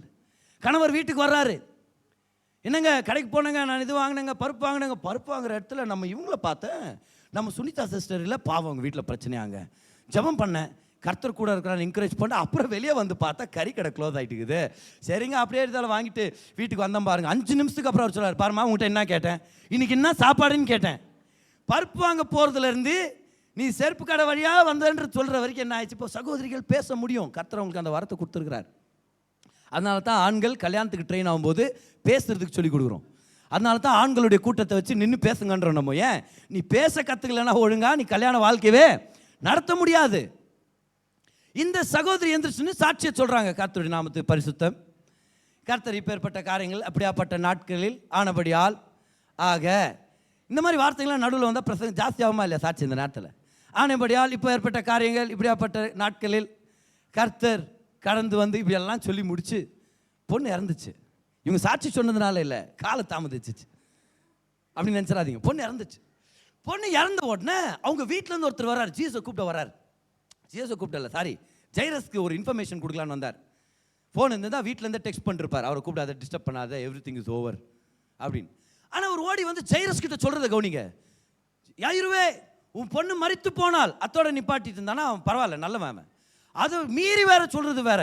இப்போ நீ போதகரை கூப்பிட்டு அவர் டைமை வேஸ்ட் பண்ணாத, அவர் வந்து யூஸ் இல்லை. இப்போ தெரியுதா ஏன் ஜைரஸுடைய நண்பர்கள் சரியில்லைன்னு நான் சொன்னேன்னு? இருக்கிறதே க்ளோஸ் ஆன நண்பன் தான் இந்த மாதிரி செய்தியை சொல்ல வருவான். இருக்கிற க்ளோஸ் ஆன நண்பரே என்னது, இவன் வாழ்க்கை க்ளோஸ் ஆகிறதுக்கு காரணமே அவன் தான் சொல்கிறேன் நான். வந்து இனி போதகரை டிஸ்டர்ப் பண்ணாத, அவர் வந்து என்ன யூஸ்ன்னு சொல்லி அவிஸ்வாசத்தை பேசுகிறவனா இருந்தால் பாருங்க. இம்மீடியட்டாக ஜீசஸ் பலார்னு மூஞ்சில் ஒன்று விட்டார். இல்லை இல்லை, அப்படி நடக்கல, அப்படி நடக்கல, அப்படி எதிர்பார்க்காதீங்க, அப்படி நடக்கல. இம்மீடியட்டாக ஜீசஸ் ஜைரஸை பார்த்து சொல்கிறாரு, நீ எதுக்கும் பயப்படாத, நீ விசுவாசி, நான் அற்புதத்தை செய்கிறேன் அப்படின்றார். Fear not, believe only. அவன் கொஞ்சம் அஜிப்பாயிட்டு சைடில் நின்ட்டான். அவன் அப்படி தான் நடந்திருக்கும் அந்த இடத்துல. அப்படியே ஃபாலோ பண்ண போகிறாரு பாருங்க. வீட்டுக்கு போனால் பொண்ணு இறந்து எவ்வளோ நேரம் ஆயிருந்திருக்கும். இவர் அந்த வேலை தாக்குறார். மார்க்கெட்லேருந்து வீட்டுக்கு வராரு, ஒரு 10-15 நிமிஷம்னு வச்சுங்களேன். 1/4 மணி நேரத்தில் ஊரில் இருக்கிற ஒப்பாரி விற்கிறவங்கலாம் வீட்டில் உட்காந்து அழுதுன்னு இருக்கிறாங்க. எப்படி பாசிபிள் இது? எப்படி இது சாத்தியம்? எப்போ சாத்தியம் தெரியுமா இது? அந்த பொண்ணு சாவறதுக்கு முன்னாடியே இவங்க வெளியே உட்காந்துருந்தாங்க ரெடியான்றேன் நான். ஏன் இவங்க நண்பர்கள் வர வைக்கிறது? என்ன பண்ணுறது ஜெயரஸ் மேடம், நம்ம செய்ய வேண்டியது செஞ்சு தானே ஆகணுங்க. நான் வர வச்சுட்டேங்க, எல்லா பாட்டிமாருங்களுக்கெல்லாம் வெத்தலை பாக்கு வாங்கி கொடுத்து வெளியே உட்கார வச்சிருக்கிறேன். கூப்பிட்டா ஓடும் அது அழுவாங்க. எல்லாம் வந்துட்டாங்க, எல்லாம் ரெடியாக இருக்கிறாங்க. மோளம் வாசிக்கிறவங்க வந்துட்டாங்க. மோளம் ரன் அதை பார்த்தா கேட்குது, ரெடி பண்ணிட்டேன் நான். சங்கூதரம் வந்துட்டான், கவலைப்படாதீங்க, லைட்டாக போட்டு வந்துட்டான். அங்கே உட்காந்து இந்த பொண்ணு சாவறதுக்கு முன்னாடியே சங்கூரத்துக்கு ரெடியாக உட்காந்துக்கிறாங்க. நல்லா கவனிங்க. இப்போ தெரியுதா அவனுடைய கும்பல் எவ்வளோ ராங்காக இருந்துச்சுன்னு சொல்லி. இப்போ ஜீசஸ் வர்றாரு பாருங்க, இந்த இடத்துல வர்றாரு. வந்த உடனே இம்மீடியட்டாக பொண்ணு பார்க்க போவே இல்லை. இம்மீடியட்டாக அங்கே இருக்கிறவங்களை துரத்தணும்னு ஒரு பிளான் பண்ணுறாரு. ஏன்? இந்த மாதிரி அவிஸ்வாச சந்ததியால் தான் பாவம் ஒரு பொண்ணு உயிரை பறிகுத்து உட்காந்துக்குது அப்படின்ட்டு ஒரு டெஸ்ட் ஒன்று கொடுக்குறாரு பாருங்க. எல்லாரும் ஏன் அழுது நிற்கிறீங்க? முதலாவது அவங்க அழுதுன்னு இல்லை, நடிக்கிறாங்க அழுகுற மாதிரி. எல்லாரும் ஏன் அழுது நிற்கிறீங்க? பொண்ணு தூங்கின்னு தானே இருக்கிறா. எல்லாருக்கும் அப்படியே சிரிக்க ஆரம்பிக்க. இதே பாஸ்டருக்கு பைத்து பிடிச்சிச்சுரா ஆகா வேறு அப்படின்னு. யார் யார் சிரிச்சிங்க? பாஸ்டர் நான் சிரிச்சேங்க. ஏன் வெளியே போங்க, போ எல்லாம் வெளியே போய் அனுப்பிவிட்டார். வெளியே போ, வரவே வரக்கூடாது அந்த பக்கம். நீ எல்லாரும் அனுப்பி விட்டுறாரு. ஏன் அனுப்பி விட்டாரு? இந்த மாதிரி கர்த்தருடைய வார்த்தையை கேட்டு சிரிக்கிறவங்களால தான் வாழ்க்கையை சிரிப்பாக போயிட்டுக்குதுன்ட்டு எல்லாம் அனுப்பிவிடுறாரு. போயிட்டு வெளியே போயிட்டு அப்படின்னு. அப்புறம் அவங்க சீசர்களே பார்க்குறாரு அவர். ஏன்னா எல்லாரும் அதில் கூட ஒரு சில பேர் கொஞ்சம் அவிஸ்வாசமாக பேசுகிறவங்க தான். அப்படியே சுற்றி பார்த்தார், யாரெல்லாம் உள்ளே கொண்டு போகலாம். ஆண்டவர் நான் வரட்டுமா? யார் அவன்? தாமஸ் பிரைஸ்லாட் தாமஸ், அங்கேயார் தாமஸ், உன்னை ஒரு காலத்தில் இந்தியாவுக்கு அனுப்ப போகிறேன் நான். ஆனால் இப்போதைக்கு கொஞ்சம் காத்துரு, உன் மேலே நிறையா வேலை செய்யணுமா, நீ வராத என் கூட தம்பி. வேறு யார் வருது? பர்த்தலோமியோ. தம்பி உன் பேரை கூப்பிட்றதுக்குள்ளே டைம் ஆகிடும்டா, அடக்கம் ஆகிடும், நீ அங்கேயா தம்பி. யார் வேறு யார் வருது? பிலிப் வானா பிலிப், நீ காசு இல்லை, பர்ஸ் இல்லை, என்னன்னு சொல்லணும் இருப்பேன், நீ சைலண்டாரு. யோசிக்காம கர்த்தருக்காக தண்ணியில் நடப்பேன், அக்கினியை கூப்பிடுவேன்னு சொல்றது யாருன்னு பார்த்தார். 3 பேர் தான், பேதுரு, யாக்கோபு, யோவான். சொன்னார், நீங்கள் 3 பேர் தான்டா கரெக்டு, நீங்கள் தான் கேள்வி கேட்காம நம்புவீங்க, சரியா? வாங்க நீங்கள் 3 பேரை நான் ஃபாலோ பண்ணுங்கன்னு உள்ளே கூட்டிகிட்டு போகிறார் பாருங்க. கூட்டிகிட்டு போய் ரொம்பலாம் கர்த்தர் ஜெபம் பண்ணல. வாங்க ஒரு செயின் ப்ரேயர் பண்ணலாம், ஒரு நெக்லஸ் ப்ரேயர் பண்ணலாம், ஒட்டியான ப்ரேயர் நீ பண்ணிட்டேன்னா நெத்தி சுடி இவன் பண்ணிடுவான்ட்டு அப்படியே ஒரு நகைக்கடை ஜெபத்தை நடத்தல. அந்த இடத்துல சிம்பிளாக உள்ளே போனார். சிறு பிள்ளையே, சிறு பெண்ணே எழுந்துரு அப்படின்னார். லிட்டில் கேர்ள் அரைஸ் சொன்ன உடனே அந்த பாப்பா எந்திரிச்சு உட்காந்துருச்சு உயிரோட. கர்த்தர் அற்புதத்தை செஞ்சுட்டார். நல்லா கவனிங்க. இம்மீடியட்டாக இயேசு கிறிஸ்து 2 விஷயத்த சொல்றாரு. அவங்க அப்பா அம்மாவை பார்த்து சொல்றாரு, சாப்பிட்றதுக்கு ஏதாவது கொடுங்க அப்படின்னாரு. அவருடைய உள்ளம் பாருங்க, செல்ஃபி எடுங்க, நியூஸ் பேப்பரில் நாளைக்கு வரப்போகுது அப்படி சொல்ல அவர் சொன்னார், சாப்பாடு கொடுங்கம்மா, பிள்ளை ரொம்ப பசியில் இருக்கும். 2வது ஒன்று சொல்றாரு, ஜெயரஸை கூப்பிட்டு, சரியா? பொண்ணை எழுப்பிறாரு, பொண்ணை சாப்பாடு கொடு அப்படின்னு. அவங்க அம்மா போகிறாங்க, ஏதாவது பிளேட்டு கிட்ட எடுக்கலான்னு போயிருப்பான்னு வச்சுக்குவேன். அவங்க அப்பாவை கூப்பிட்றாரு, பிரதர் இங்கே வாங்க ஒரு நிமிஷம் வாங்க. வெளியே போய் யார்கிட்ட இந்த அற்புதத்தை சொல்லாதீங்கன்றார். ஏன் அப்படி சொன்னார்? என்ன பிரதர் அப்படி எதுவும் சொல்லுன்னு இருக்காதீங்க. ஏன் தெரியுமா? நீங்கள் கூப்பிட்டு வந்தீங்களா, அந்த ஒப்பாரிக்காரங்க எல்லாம் கேட் வேலை தான் நின்றுக்கிறாங்க, பேமெண்ட் வேணும், 5 நிமிஷமாக இருந்தாலும் பேமெண்ட் தான் நின்று பாருங்க. இந்த அவிஸ்வாசம் பிடிச்ச ஜனங்க கிட்ட போய் என் பொண்ணு உயிரோட வந்தான்னு சொல்லாத. நீ சொன்ன உடனே அவங்க என்ன பண்ணுவாங்க? நண்பனும் அவிஸ்வாசம் பிடிச்சவன், அங்கே அழ வந்தவங்களாம் நடிக்கிறவங்க எல்லாரும் அவிஸ்வாச ஆவியில் உட்காந்துருக்குறாங்க. அவங்கள்ட்ட வந்து என் பொண்ணு உயிரோட வந்துட்டா அப்படின்னு எல்லாரும் சிரிப்பாங்க, திரும்பி சிரிப்பாங்க. பைத்தியம் பிடிச்சா இவனுக்கும் சொன்னேன் நான், ஜீசஸ்னு ஓடாதன்னு. பைத்தியம் ஆயிட்டான் பாரு. அதெல்லாம் உண்மை இல்லடா, அது உன் பொண்ணு இல்லை, அது பேயின்ட்டு பாருங்க. கரெக்டா இல்லையா? ஜீசஸ் போடுந்த பொண்ணு பட்டுன்னு போயிடுண்டா, அது சும்மா ஒரு மனப்பிராந்தி அப்படின்னு நினைச்சு பேசி முடிச்சிருவாங்க. அதனால தான் ஜீசஸ் சொல்றாரு, வெளியே போய் இந்த அற்புதத்தை யாருக்கும் சொல்லாத. ஏன்னா உன் மனதை பாதிக்கிற எந்த விஷயமா இருந்தாலும் அதை நீ தவிர்த்தனா உன் அற்புதம் உனக்கு நிச்சயமா இருக்கும். உன் மனதை பாதிக்கிற மாதிரி நீ பெர்மிஷன் கொடுத்துறாத. எல்லாரும் சொல்லுங்க பார்க்கலாம், என் மனது ரொம்ப முக்கியமானது. அதனால தான் எப்பேற்பட்ட நண்பர்களோட சேரணும், எப்பேற்பட்ட வாட்ஸ்அப் குரூப்புங்களை நம்ம ஜாயின் ஆகணும், வெளியே வரணும், யாரோட நம்ம வாழ்க்கை பகிர்ந்துக்கணும், யார்கிட்ட அட்வைஸை கேட்கணும், யார்கிட்ட நெருக்கமாக இருக்கணுன்றதை நம்ம ரொம்ப தெளிவாக இருக்கணும் அந்த விஷயங்களில். அதனால தான் சர்ச்சுக்கு வரும்போது ஒரு ஃபெலோஷிப்பை ஏற்படுத்திக்கன்னு சொல்கிறோம். நம்ம இமோஷனல் ஃப்ரெண்ட்ஷிப் இல்லை, கடன் வாங்கி கடன் கொடுக்குற உறவு இல்லை. ஆனால் சர்ச்சுக்கு வரும்போது ஒரு ஆவிக்குரிய ஐக்கியத்தை வளர்த்துங்க. அதனால தான் லைஃப் குரூப்ஸ் ஏற்படுத்துகிறோம். அதனால தான் மிட் வீக் சர்வீஸ் இருக்குது. அதனால தான் சிங்கிள்ஸ் மீட் இருக்குது. அதனால தான் நம்மளுடைய டீன்ஸ் கேதரிங் இருக்குது. எதுக்காக? இது எல்லாமே நம்மளுடைய ஃபெலோஷிப் பிளாட்ஃபார்ம்ஸ். கர்த்தரை நேசிக்கிறவங்க, கர்த்தரை கனப்படுத்துறவங்க, கர்த்தர் நல்லவராக இருக்கிறார், கர்த்தர் செய்வார், எனக்கு செய்த தேவன் உங்களுக்கு செய்வார்ன்ற ஊக்குவிக்கிற ஐக்கியம் நம்மளுக்கு தேவைப்படுது. உங்களுக்கு பிரச்சனையா? எனக்கு ஒரு பிரச்சனை இருக்குது, வாங்க சேர்ந்து ஜெபிக்கலாம், வாங்க ஓஹோன்னு உட்காந்து அழுவலாம், என்னத்துக்கு உயிரோடு இருக்கிறோம் அப்படின்னு இல்லை, வாங்க கர்த்தர் நமக்காக அற்புதத்தை செய்வார். அதனால தான் சொல்கிறேன், மனம் புதிதாக்கப்படுறதுனால மட்டும்தான் நம்மளுடைய வாழ்க்கை மறுரூபமாகும். எத்தனை பேர் ஒத்துக்கிறீங்க இந்த நேரத்தில்? ஹல்லேலூயா. ஆண்டவருக்கு நன்றி சொல்லுங்க பார்க்கலாம். மனம் புதிதாக்கப்படணும். ஆசீர்வாதத்தில் வாழணும்னு விருப்பப்படுறவங்க மனம் புதிதாக்கப்படணும். மனம் புதிதாக்கப்படணும். உலகத்துக்கு ஏற்ற மாதிரி யோசிக்காதீங்கன்னு சொல்றாரு பாருங்க பவுல். திரும்பி அந்த வசனத்துக்கு வாங்க. இப்பிரபஞ்சத்துக்கு, இந்த பிரபஞ்சத்துக்கு ஒத்த வேஷம் தெரியாமல் அவங்க யோசிக்கிற மாதிரி நீ யோசிக்காத. ஏன் பவுல் அப்படி சொன்னார் தெரியுமா? அவங்க யோசிக்கிறது, அந்த யோசனை யார் சொல்லி கொடுத்தது? பிசாசுனால வருதுன்னு சொல்றேன் நான் பிரதர். அது கரெக்டா இருக்குமா? உலகத்துடைய சிந்தைன்ன உடனே அது பிசாசு தான் சொல்லி கொடுத்துருப்பான்றீங்களா? கண்டிப்பான்னு சொல்றேன். ஏன்னா உலகத்தின் அதிபதி பிசாசு தான். உங்களுக்கு வசனத்தை எடுத்து காமிக்கிறேன் வாங்க. ரெவலேஷன் 12:9 பாருங்க. வெளிப்படுத்தல் 12:9 உலகம் அனைத்தையும் மோசம் போக்குற பிசாசு என்னும் சாத்தான் என்றும் சொல்லப்பட்ட பழைய பாம்பாகிய பெரிய வலு சர்ப்பம் தள்ளப்பட்டது. அது பூமியிலே விழ தள்ளப்பட்டது. அதனோட கூட அதை சேர்ந்த தூதரும் தள்ளப்பட்டார்கள். ஃபர்ஸ்ட் ஸ்டேட்மெண்ட் பாருங்க திரும்பவும். உலகம் அனைத்தையும் மோசம் போக்குற பிசாசு. அப்போ உலகத்தில் இருக்கிற எல்லாரையுமே பிசாசு ஏமாத்தி இருக்கிறான். இயேசுவை ஏற்றுக்கொள்றதுக்கு முன்னாடி நம்மளும் அந்த கும்பலில் தான் இருந்தோம், ஏமாற்றப்பட்ட கும்பலில் இருந்தோம். எதனால் ஏமாத்திருந்தான்? பொய்களை வச்சு ஏமாத்திருந்தான். இன்னொரு வருஷத்துக்கு போகலாமா? எபேசியர் 2 அதோடைய 1-2 பாருங்க. இந்த உலகத்துடைய பிலாசபி எங்கேருந்து வருதுன்னு உங்களுக்கு எடுத்து காமிச்சிட்டு இருக்கிறேன். ஏன் பவுல் உலகத்துக்கு ஒத்த வேஷம் தரிக்காதன்னு ஏன் சொல்றாரு? ஏன் உலகத்து மாதிரி யோசிக்காதன்னு சொல்றாருன்னா இந்த காரணத்துக்காக தான் அவர் சொல்றாரு. அக்கிரமங்களினாலும் பாவங்களினாலும் மரித்தவர்களாய் இருந்த உங்களை உயிர்ப்பித்தார். ஆனால் அதுக்கு முன்னாடி எப்படி இருந்தோம்? அவைகளில் நீங்கள் முற்காலத்திலே இவ்வுலக வழக்கத்திற்கேற்றபடி பாருங்க. அதான் இவ்வுலக வழக்கம் ஒன்று இருக்குல்ல, எங்கேருந்து வந்துச்சு அது? உலக சிந்தையிலிருந்து வெளியே வாழ்றார் பவுல். இந்த உலக வழக்கம் எங்கிருந்து வந்துச்சு? எங்கிருந்து வந்துச்சுன்னு பாருங்க. கீழ்ப்படியாமையின் பிள்ளைகளிடத்தில் இப்பொழுது கிரியை செய்கிற ஆகாயத்து அதிகார பிரபு பிசாசு பாருங்க. அந்த பிரபு ஆகிய ஆவிக்கேற்றபடியாக நடந்து கொண்டீர்கள். இந்த உலகத்துடைய சிஸ்டம், அவங்க பிலாசபி எங்கிருந்து வருது? பிசாஸ் கிட்ட இருந்து வருது. ஆதாமேவாள் கிட்ட பிசாஸ் ஒரு பிலாசபியை கொண்டு வந்தான், ஒரு தத்துவத்தை கொண்டு வந்தான். என்ன தத்துவத்தை கொண்டு வந்தான் தெரியுமா? நான் கடவுள் அவரை நல்லவர் நினைச்சுன்னுக்கிறியா ஏவாள்? அப்படி இல்லை சிஸ்டர், ஆண்டவர் வந்து ரொம்ப கெட்டவர் பார், இவ்வளோ நல்ல மரத்துலேருந்து உன்னை சாப்பிட வேணான்னு சொன்னார் பார். எவ்வளோ நல்ல கடவுள் இப்படி சொல்லுவாரா? ஆக்சுவலாக பிசாசானவன் ஏவாள் கிட்ட ஒரு பிரசங்கத்தை பண்ணுறான். என்ன பிரசங்கம் தெரியுமா? இந்த மரத்துலேருந்து சாப்பிட்டா நீ சாவவே மாட்டே அப்படின்னு அர்த்தம். கர்த்தர் நல்லவர் நீ நினச்சின்னு இருந்த, அவர் வெறும் உண்மையை தான் சொல்கிறாரு நினச்சின்னு இருந்த. இல்லைம்மா, கர்த்தர் சொல்கிறது போய், கர்த்தர் கேட்டவர். ஏவாளுக்கு தெரியல கர்த்தர் ஏவாளுக்காக தன்னுடைய ஒரே குமாரனை அனுப்பி வைக்க போறாருன்றது ஏவாளுக்கு தெரியல. ஆனால் ஏவாள் அந்த உலகத்துடைய பிலாசபியை ஏற்றுக்கொண்டாங்க. உலகத்துடைய பிலாசபி யார்கிட்ட இருந்து வருது? பிசாஸ் கிட்ட இருந்து வருது. பிசாசானவனால உண்டாக்கப்பட்டது தான் உலகத்துடைய பிலாசபி. ஃபார் எக்ஸாம்பிள், இந்த ஸ்டேட்மெண்ட்லாம் நம்ம கேட்குறோம் தெரியுமா? தேவன் கெட்டவர், இவ்வளோ பிரச்சனை நடந்துச்சு, உன் கடவுள் எங்கே? இதெல்லாம் எங்கேருந்து வருது? யார் கேட்ட கேள்வி இதெல்லாம்? ஒரு பூகம்பம் ஒரு இடத்துல வெடிக்குதுன்னு வச்சுங்களேன், ஒரு இடத்துல ஒரு குண்டு வெடிக்குது, ஒரு இடத்துல ஒரு வெள்ளம் வருது, கடல் உடைய சீற்றத்தினால கிராமங்கள் அழிந்து போகுது. இதெல்லாம் துக்கமான சம்பவங்கள். ஆனால் இது வரும்போதெல்லாம் ஜனங்க கேட்குற கேள்வி என்ன தெரியுமா? எங்க உன் கடவுள்? கடவுளை நம்புன்றியே, அப்போ எப்படி நடந்துச்சு, இப்போ எப்படி நடந்துச்சு? கடவுள் கெட்டவர்ன்ற ஐடியாவை பிசாசானவன் ப்ராபகேட் பண்ணிட்டு இருக்கிறான். பாருங்க, இன்சூரன்ஸ் கம்பெனிஸ் அவங்க சொல்லுவாங்க, நீங்கள் இந்த விஷயத்தில் இன்சூரன்ஸ் கவர் ஆகுது, ஆனால் தேவனுடைய செயல்களில் மட்டும் உங்களுக்கு கிடைக்காது இன்சூரன்ஸ்ன்றாங்க. தேவனுடைய செயல்கள்னு ஒரு கிளாஸ் இருக்குது தெரியுமா இன்சூரன்ஸில்? ஆக்ட்ஸ் ஆஃப் காட்னு சொல்லுவாங்க. எது ஆக்ட்ஸ் ஆஃப் காட் அவங்களுக்கு? Healing, prosperity, riches. அது இல்லை, earthquake, flood, இந்த மாதிரியெல்லாம் வரும்போது சொல்கிறாங்க we are not responsible for acts of God. அவங்கள பொறுத்த வரைக்கும் என்னது? தேவன் பூகம்பங்களையும் எல்லா விதமான வெள்ளத்தையும் பிரச்சனையும் கொண்டு வருது, அழிக்கிறது தான் அவருடைய வேலை. இது பிசாசுடைய பிலாசபி. இதை நம்ம ஏற்றுக்கொள்றது இல்லை. ஹல்லேலூயா. இதை நம்ம ஏற்றுக்கொள்றது. நம்மளுடைய தேவன் நல்லவர்.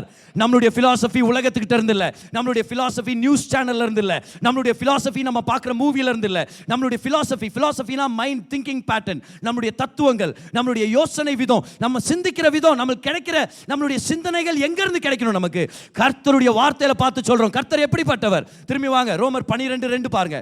கர்த்தருடைய சித்தம் எப்படிப்பட்ட சித்தம்? அவர் சொல்றாரு, நன்மையும் பிரியமும் பரிபூர்ணமான தேவனுடைய சித்தம். எல்லாரும் சொல்லுங்க, நன்மையும் பிரியமும் பரிபூர்ணமும்.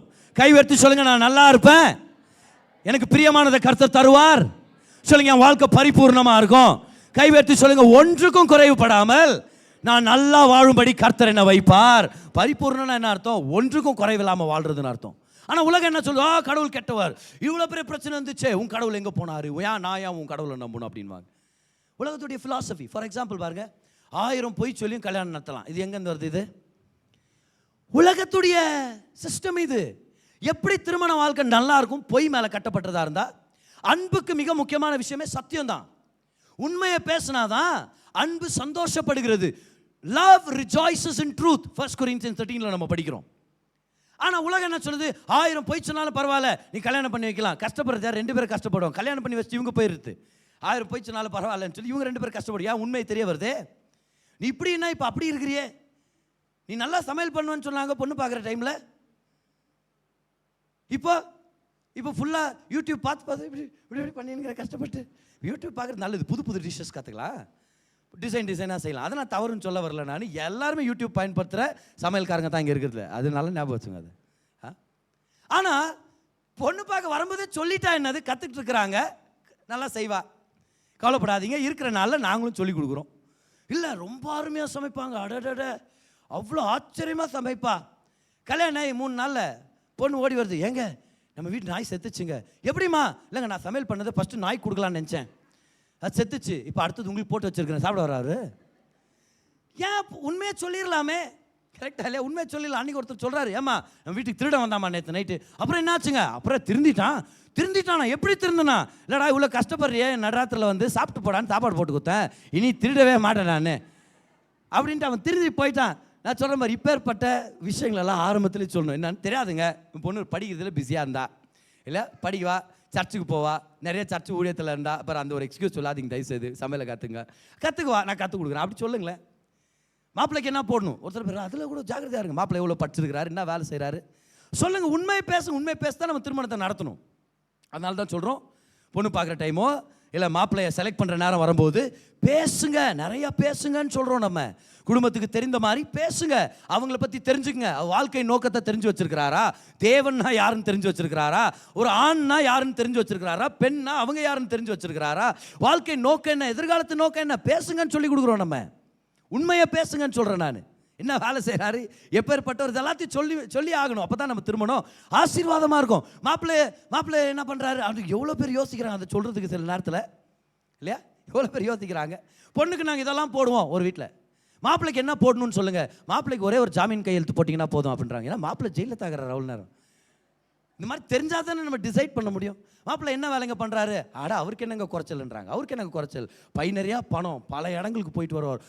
பெரிய பிஸ்னஸ் மேன் மாதிரி தெரியுது, பயங்கர இவர் விடக்கூடாதுன்னு கட்டி வச்சிட்டாங்க. அப்புறம் பொண்ணு கால் பண்ணுறது, ஏங்க மாப்பிள்ளை இப்போ கண்டக்டராங்க, பை நிறையா பணத்தை வச்சு 4 வச்சு போகிறார். கண்டக்டராக தவறே இல்லை, அருமையான வேலை. ஆனால் ஆரம்பத்தில் உண்மையை சொல்லணுமா இருக்கு. பக்கத்தில் ஒன்று பார்த்து சொல்லுங்க, உலகத்தின் பொய்களுக்கு மயங்கிடாதீங்க, வார்த்தை கேட்டபடி வாழுங்க. உலக சிஸ்டம் நம்ம ஆப்போசிட்டாக இருக்குது. இது கேள்விப்பட்டிருக்கிறீங்களா? அவன் நேரம் வரும்போது அவன் போயிடுவான், யாருக்கு எப்போ சாவு வரும்னு சொல்ல முடியாது. இதெல்லாம் எங்கேருந்து வருது? உலகத்துலேருந்து வருது. கரெக்டாக இல்லையா? யாருக்கு எப்போ சாவு வருதுன்னு சொல்ல முடியாது. அப்படியே பட்டுன்னு போயிடலாம். ஏன் இது கேட்டுன்னு இருக்கும்போது போயிடலான்றாங்க அட்வர்டைஸ்மெண்ட்டில். ஒரு மனுஷனுடைய உயிருக்கு 1 நிமிஷம் கூட கேரண்டி இல்லை. இன்சூரன்ஸ் கம்பெனிங்க அப்படி தான் விற்கிறாங்க. இல்லை பட்டுன்னு போயிடும் பாரு, நீ ஜாக்கிரதையாக இருக்கிறியா அப்படின்றாங்க. எடுத்த உடனே அன்றைக்கி ஒரு சாவு வண்டி, அந்த சாவு வண்டி பின்னாடி எழுதியிருக்கிறாங்க, டுடே மீ டுமாரோ யூ அப்படின்னு எழுதிக்கிறாங்க. யார் செத்து போனவர் வந்து பெயிண்ட் எழுதிட்டா அப்புறம் செத்தார். Today me tomorrow you. என் ஃப்ரெண்டு பக்கத்தில் இருந்து டே ஆஃப்டர் டுமாரோ யூ அப்படின்னா இன்னொருத்தரை பார்த்து நம்ம ஏன் அதை ஏற்றுக்கணுன்ற ஒருத்தர் சொல்கிறாரு, பாரு எப்போ போவேன்னு தெரியாதுடா தம்பி, எப்போ உன் டைம் வருதோ அப்போ நீ போயிடும். இமேஜின் பண்ணுங்க பார்க்கலாம். அந்த ஃபிலாசபி பிரகாரம் நீங்கள் ஃப்ளைட்டில் போயின்னு இருக்கிறீங்க. ஃப்ளைட் ஓட்டுற பைலட்டுக்கு போகிற டைம் ஆயிடுச்சுன்னு வச்சுங்களேன், எத்தனை பேர் போனோம் அவர் கூடவே? இமேஜின் பண்ணுங்க. அங்கே ஞாயிற்றுக்கிழமை நாளில் போய் ஆண்டவரே ஏதோ வந்துட்டேன், உங்கள் நேரம் வந்துட்டேன். இது என்னடா கூட 300 பேர் வந்துக்கிறீங்க, நீங்கள் எப்போ வந்தீங்க? அட பைலட் பை, நீ செத்தனா நாங்கள் எல்லாரும் கூட. இமேஜின் பண்ணுங்க என்ன கொடுறோம் அதுன்னு. கர்த்தர் நமக்கு வேற மாதிரி சிஸ்டமை கொடுத்துருக்கிறார், வேற ஒரு ப்ராமிஸை கொடுத்துருக்கிறார். நீ சங்கீதம் 91 பார்க்குறோம். கர்த்தர் சொல்றாரு, அவனை நீடித்த நாட்களால், சொல்லுங்க சத்தம், அவனை நீடித்த நாட்களால் திருப்தியாக்கி என் ரட்சிப்பை காண்பிப்பேன். நமக்கு உண்டான வாக்குத்தத்தம் என்னது? எப்போ வேணாலும் போயிடுவேன் அது இல்லை. எனக்கு கர்த்தர் நீடித்த நாட்களை கொடுத்திருக்கிறார். அப்போ என் நோக்கம் என் வாழ்க்கையில நிறைவேற வரைக்கும், நானே போத ஆண்டவரே நிறைவாயிட்டேன்னு சொல்ற வரைக்கும் கர்த்தர் என்ன உயிரோட வைக்க வல்லவரா இருக்கிறார், பாதுகாக்க வல்லவரா இருக்கிறார். அப்போ நம்மலாம் பட்டுன்னு போறவங்க இல்லை. ஓ சத்தமா ராமன் சொல்லுங்க பார்க்கலாம். சந்தோஷமா தைரியமா வண்டி ஓட்டுங்கன்ற நான். தைரியமா வண்டி ஓட்டிட்டு போங்க, தைரியமா டிராவல் பண்ணுங்க, நோக்கத்துக்கு ஏதுவா டிராவல் பண்ணுங்க. எல்லாரும் சொல்லுங்க பார்க்கலாம். My protection is in obedience to my purpose. இந்த ஸ்டேட்மெண்ட்டை நீங்கள் ஞாபகம் வச்சிங்கன்னா உங்களுக்கு ரொம்ப யூஸ்ஃபுல்லாக இருக்கும். தேவன் என் வாழ்க்கையில் வச்சிருக்கிற நோக்கத்துக்கு எதுவாக நான் கீழ்ப்படிஞ்சு போனேன்னா என் வாழ்க்கை பாதுகாப்பாக இருக்குது. Nothing can happen to you when you are in the purpose of God. தேவனுடைய நோக்கம் எனக்கு என்ன, என் பிள்ளைக்கு என்ன, என் குடும்பத்துக்கு என்ன, என் தொழிலுக்கு என்னன்னு சொல்லி நான் தெரிந்து நடந்துக்கிட்டேன்னா அதுலேயே எனக்கு ஒரு பாதுகாப்பு இருக்குது. You are protected in the will of God. நீங்கள் தேவனுடைய சித்தத்தில் இருந்தால் காகத்தை கொண்டு கூட கர்த்தர் உங்களுக்கு சாதத்தை கொடுக்க முடியும்னு சொல்கிறேன் நான். நீங்கள் கர்த்தருடைய சித்தத்தில் இருந்தீங்கன்னா அக்கினியிலே போடப்பட்டாலும் நீங்கள் வெற்றிகரமாக நடந்து வெளியே வர முடியும். கர்த்தருடைய நோக்கத்தை நீங்கள் ஒபே பண்ணுறவங்களா இருந்தீங்கன்னா சிங்க கெபில போட்டா கூட சிங்கம் தான் பசி பட்னியா இருக்குமே தவிர கர்த்தர் உங்களை சுகமா வாழ வச்சு வெளியே கொண்டு வர வல்லவரா இருக்கிறார். Your protection is in the purpose of God. When you are in the purpose of God, you are protected. கர்த்தர் நம்மளை பார்த்து சொல்றார், நீடித்த நாட்களால் உன்னை நான் திருப்தியாக்குவேன். ஹalleluya. இப்போ என்ன நடந்துருக்கு தெரியுமா? ஒரு நேரம் பிரசங்கத்தில் மனது புதிதாக்கப்பட்டு இருக்குது. இப்பவே நம்ம யோசனைகள் மாறிட்டு இருக்குது. நல்லா வாழ முடியுன்ற நம்பிக்கை கர்த்தர் நமக்குள்ள விதைச்சிட்டு இருக்கிறார். அப்ப சொல்லுங்க, ஏன் அப்போஸ்தலர் பவுல் இந்த பிரபஞ்சத்துக்கு வேஷம் தெரியாமல் ஏன் சொன்னாரு? ஏன்னா அவங்களுடைய மனப்பான்மை அவங்களுக்கு எங்க இருந்து கொடுக்கப்படுகிறது? பிசாசு கிட்ட இருந்து கொடுக்கப்படுகிறது. இப்போ பார்க்கலாம், நீங்க பிரசங்கத்தை அப்படியே ஃபாலோ பண்ணிட்டு வந்திருக்கீங்களான்னு சொல்லி. சிம்பிளான கொஸ்டின், எப்படி ஒரு தேவ மனிதன், ஒரு கிறிஸ்தவன், ஒரு விசுவாசி மறுரூபமாக்கப்பட முடியும்? How is a believer transformed? சொல்லுங்க. Very good. Renewing of the mind. மனம் புதிதாக்கப்படுறதுனால. மனம் புதிதாக்கப்படுதுன்னா நம்ம இப்பிரபஞ்சத்துக்கு ஏற்றபடி நம்ம யோசிக்க கூடாதுன்றார். இப்பிரபஞ்சத்துக்கு ஏற்றபடி யோசிக்க கூடாதுன்னா ஏன் அப்படி சொன்னாரு? ஏன்னா இந்த பிரபஞ்சத்துடைய பிலாசபி பிசாசானவங்கிட்ட இருந்து வந்தது. தாழ்மையின் மனப்பான்மையா இருக்கலாம், இல்ல தாழ்வுனா I'm talking about fake humility. தாழ்வு மனப்பான்மைன்னு சொல்லியிருக்கணும் நான். தரித்திர மனப்பான்மை, குறைபாடின் மனப்பான்மை, தோல்வியின் மனப்பான்மை, இது அத்தனை பிசாசானவன் சொல்லி கொடுத்து தான் வந்திருக்கு இந்த உலகத்தில். ஆனால் நம்ம அதை ஏற்றுக்கொள்ள போகிறதில்ல. ஹalleluya. பிசாசுடைய தந்திரங்கள் அவனுடைய ஆயுதமாக இருக்குது. அவனுடைய தந்திரங்களுக்கு இடமே இல்லை. ஏன் தெரியுமா? கர்த்தர் சத்தியத்தை வாரம் நம்மளுக்கு கொடுத்துட்டு இருக்கிறார். அப்போ யாராவது ஒருத்தவங்களை பார்த்து நீ சீக்கிரம் செத்துருவேன்னு சொன்னால் நீங்கள் சொல்லுங்க, இல்லை நான் வேற மாதிரி வாழ்ந்துட்டு இருக்கிறேன், நீடித்த நாட்களுக்காக தான் நான் ஜெபம் பண்ணிட்டு இருக்கிறேன். ஐயோ எத்தனையோ பேர் ஆக்சிடென்ட்ல சாவுறாங்க. உன் குடும்பத்தை பார்த்து நீங்கள் சொல்லுங்க, என் குடும்பத்தை கர்த்தர் ஆக்சிடென்ட்ல தப்புவிக்க வல்லவராக இருக்கிறார். எந்த தீமையும் அணுகாதுன்றதான் வசனத்தை படிக்கிறேன். உன் பக்கத்தில் 1000 பேரும் உன் வலப்பக்கத்தில் 10000 பேர் விழுந்தாலும் அது உன்னை அணுகலாம், அணுகாமல் போலாம், நீ ஜாக்கிரதையாய் நடந்துக்கொள் அப்படின்னு சொல்லாம, உன் பக்கத்தில் 1000 பேரும் உன் வலப்பக்கத்தில் 10000 பேர் விழுந்தாலும் அது உன்னை அணுகா. பக்கத்தில் ஒரு பார்த்து சொல்லுங்க, நான் 10,000ல் வருவேன்னு சொல்லுங்களேன். இன்னொருத்தரை பார்த்து சொல்லுங்க, நான் கோடிகள்ல வருவேன். அப்படின்னா அர்த்தம், இந்த உலகத்துல கர்த்தர் வித்தியாசமாக்கி இருக்கிறார். உலகத்துக்கு நடக்கிறது எனக்கு நடக்கணும்ன்ற அவசியம் இல்ல. இயேசுவின் நாமத்தில் ஹalleluya. எத்தனை பேர் பெற்றுக்கொண்டு இருக்கீங்க வார்த்தை இன்னைக்கு உங்களுக்கு? Come on. உலகத்து கோட்பாடின்படி, உலகத்துடைய சிந்தனையின்படி நம்ம வாழ தேவையில்லை. மனம் புதிதாக்கப்படுகிறதுனால நம்ம வாழ்க்கை ஆரோக்கியமா இருக்கும். ஆனா பிரச்சனை என்னன்னா, அநேக என்ன சொல்றது பாருங்க, சபைக்குள்ளாகவும் பிசாசுடைய தந்திரங்களையும் பொய்களையும் ஏற்றுக்கொண்ட மாதிரி நடந்திருக்கிறத நான் பார்த்துருக்கேன். ஃபார் எக்ஸாம்பிள், கர்த்தர் நல்லவர், உங்களை நல்லா வைப்பாருன்னா அதுக்கு எகென்ஸ்டா வருவாங்க. பார்த்துருக்கீங்களா? 2 விதமான பிலாசபி நடந்துட்டு இருக்கு பாருங்க இந்த உலகத்துல. என்ன தெரியுமா? இந்த உலகத்துல நம்மளுக்கு வெறும் வேதனை, வறுமை, கஷ்டம், இதுதான் நம்ம பங்கு. பரலோகத்துல தான் நமக்கு இருக்கும். பரலோகத்துல கவனிச்சிருக்கீங்களா? பரலோகத்துல தான் நம்மளுக்கு சொத்து, பரலோகத்துல தான் நம்மளுக்கு சுகம் அப்படின்றாங்க.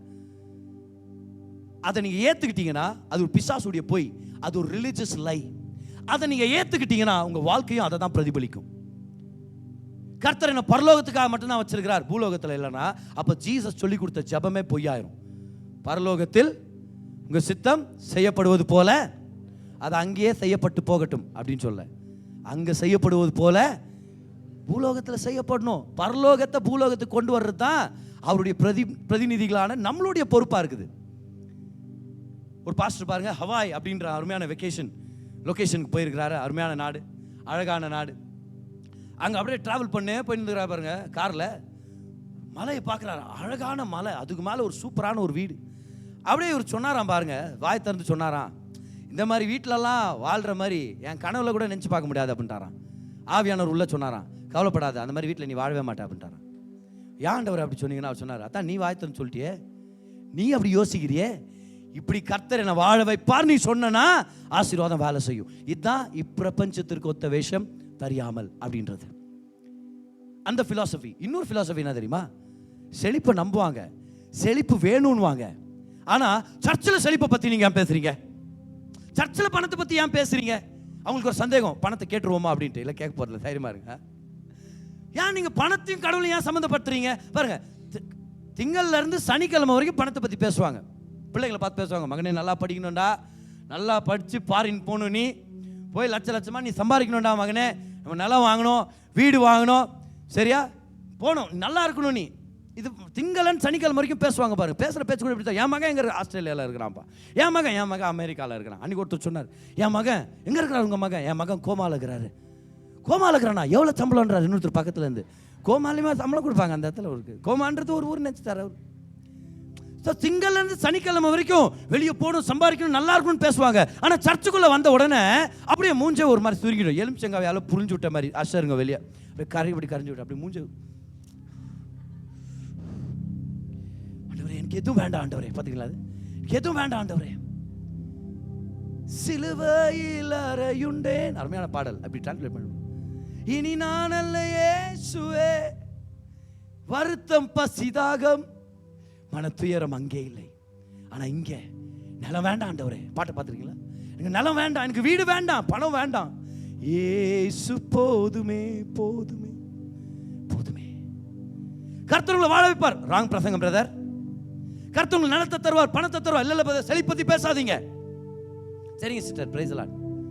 ஆராதனை முடிஞ்சிச்சு. சிஸ்டர் எங்க போறீங்க? இல்ல எங்க ஹஸ்பண்ட் ஒரு சைட் வாங்கி இருக்கிறாங்க, அது போய் பார்க்க போறேன் நான். என்ன கதையாகுது? சர்ச்சில் பணத்தை பத்தி பேசக்கூடாதான், நிலத்தை பத்தி பேசக்கூடாதான். ஆனா பிள்ளைகளை நல்லா படிக்க வச்சு நல்ல நல்ல ஸ்கூல்ல சேர்த்து விட்டு அவங்களை நல்லா உயர்த்துவாங்க பாருங்க. நல்ல நிலம் வாங்க, வீடு வாங்குன்னு வாங்க. அவங்களுடைய பிரச்சனை என்ன தெரியுமா? Religious deception. மதம் என்ன தெரியுமா சொல்லி கொடுக்குது? பணம் தீமையானது இல்லையா? உலகத்தில் இருக்கிற எல்லாம் நன்மையான பொருட்கள் தீமையானது.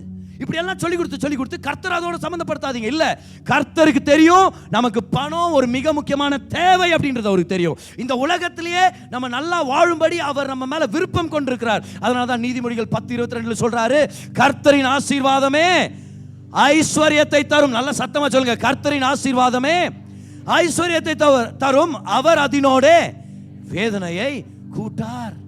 பாருங்க, இந்த உலகத்துடைய மைண்ட் செட் அப்படியே சபைக்குள்ள கிரீப் ஆயிடுச்சுன்றது தான் ரொம்ப துக்கமா இருக்குது பாருங்க. அப்படி ஞாயிற்றுக்கிழமை வந்த உடனே வித்தியாசமாயிரும். திங்கக்கிழமை சனிக்கிழமை வரைக்கும் போங்க, நல்லா படிங்க, வாங்க, நல்லா வாங்கலாம், சொத்து வாங்கலாம். சண்டே வந்த உடனே இல்ல ஆண்டவரே எனக்கு ஒன்றும் வேண்டாம் ஆண்டவரே, எடுத்துக்கொள்ளும் ஆண்டவரே.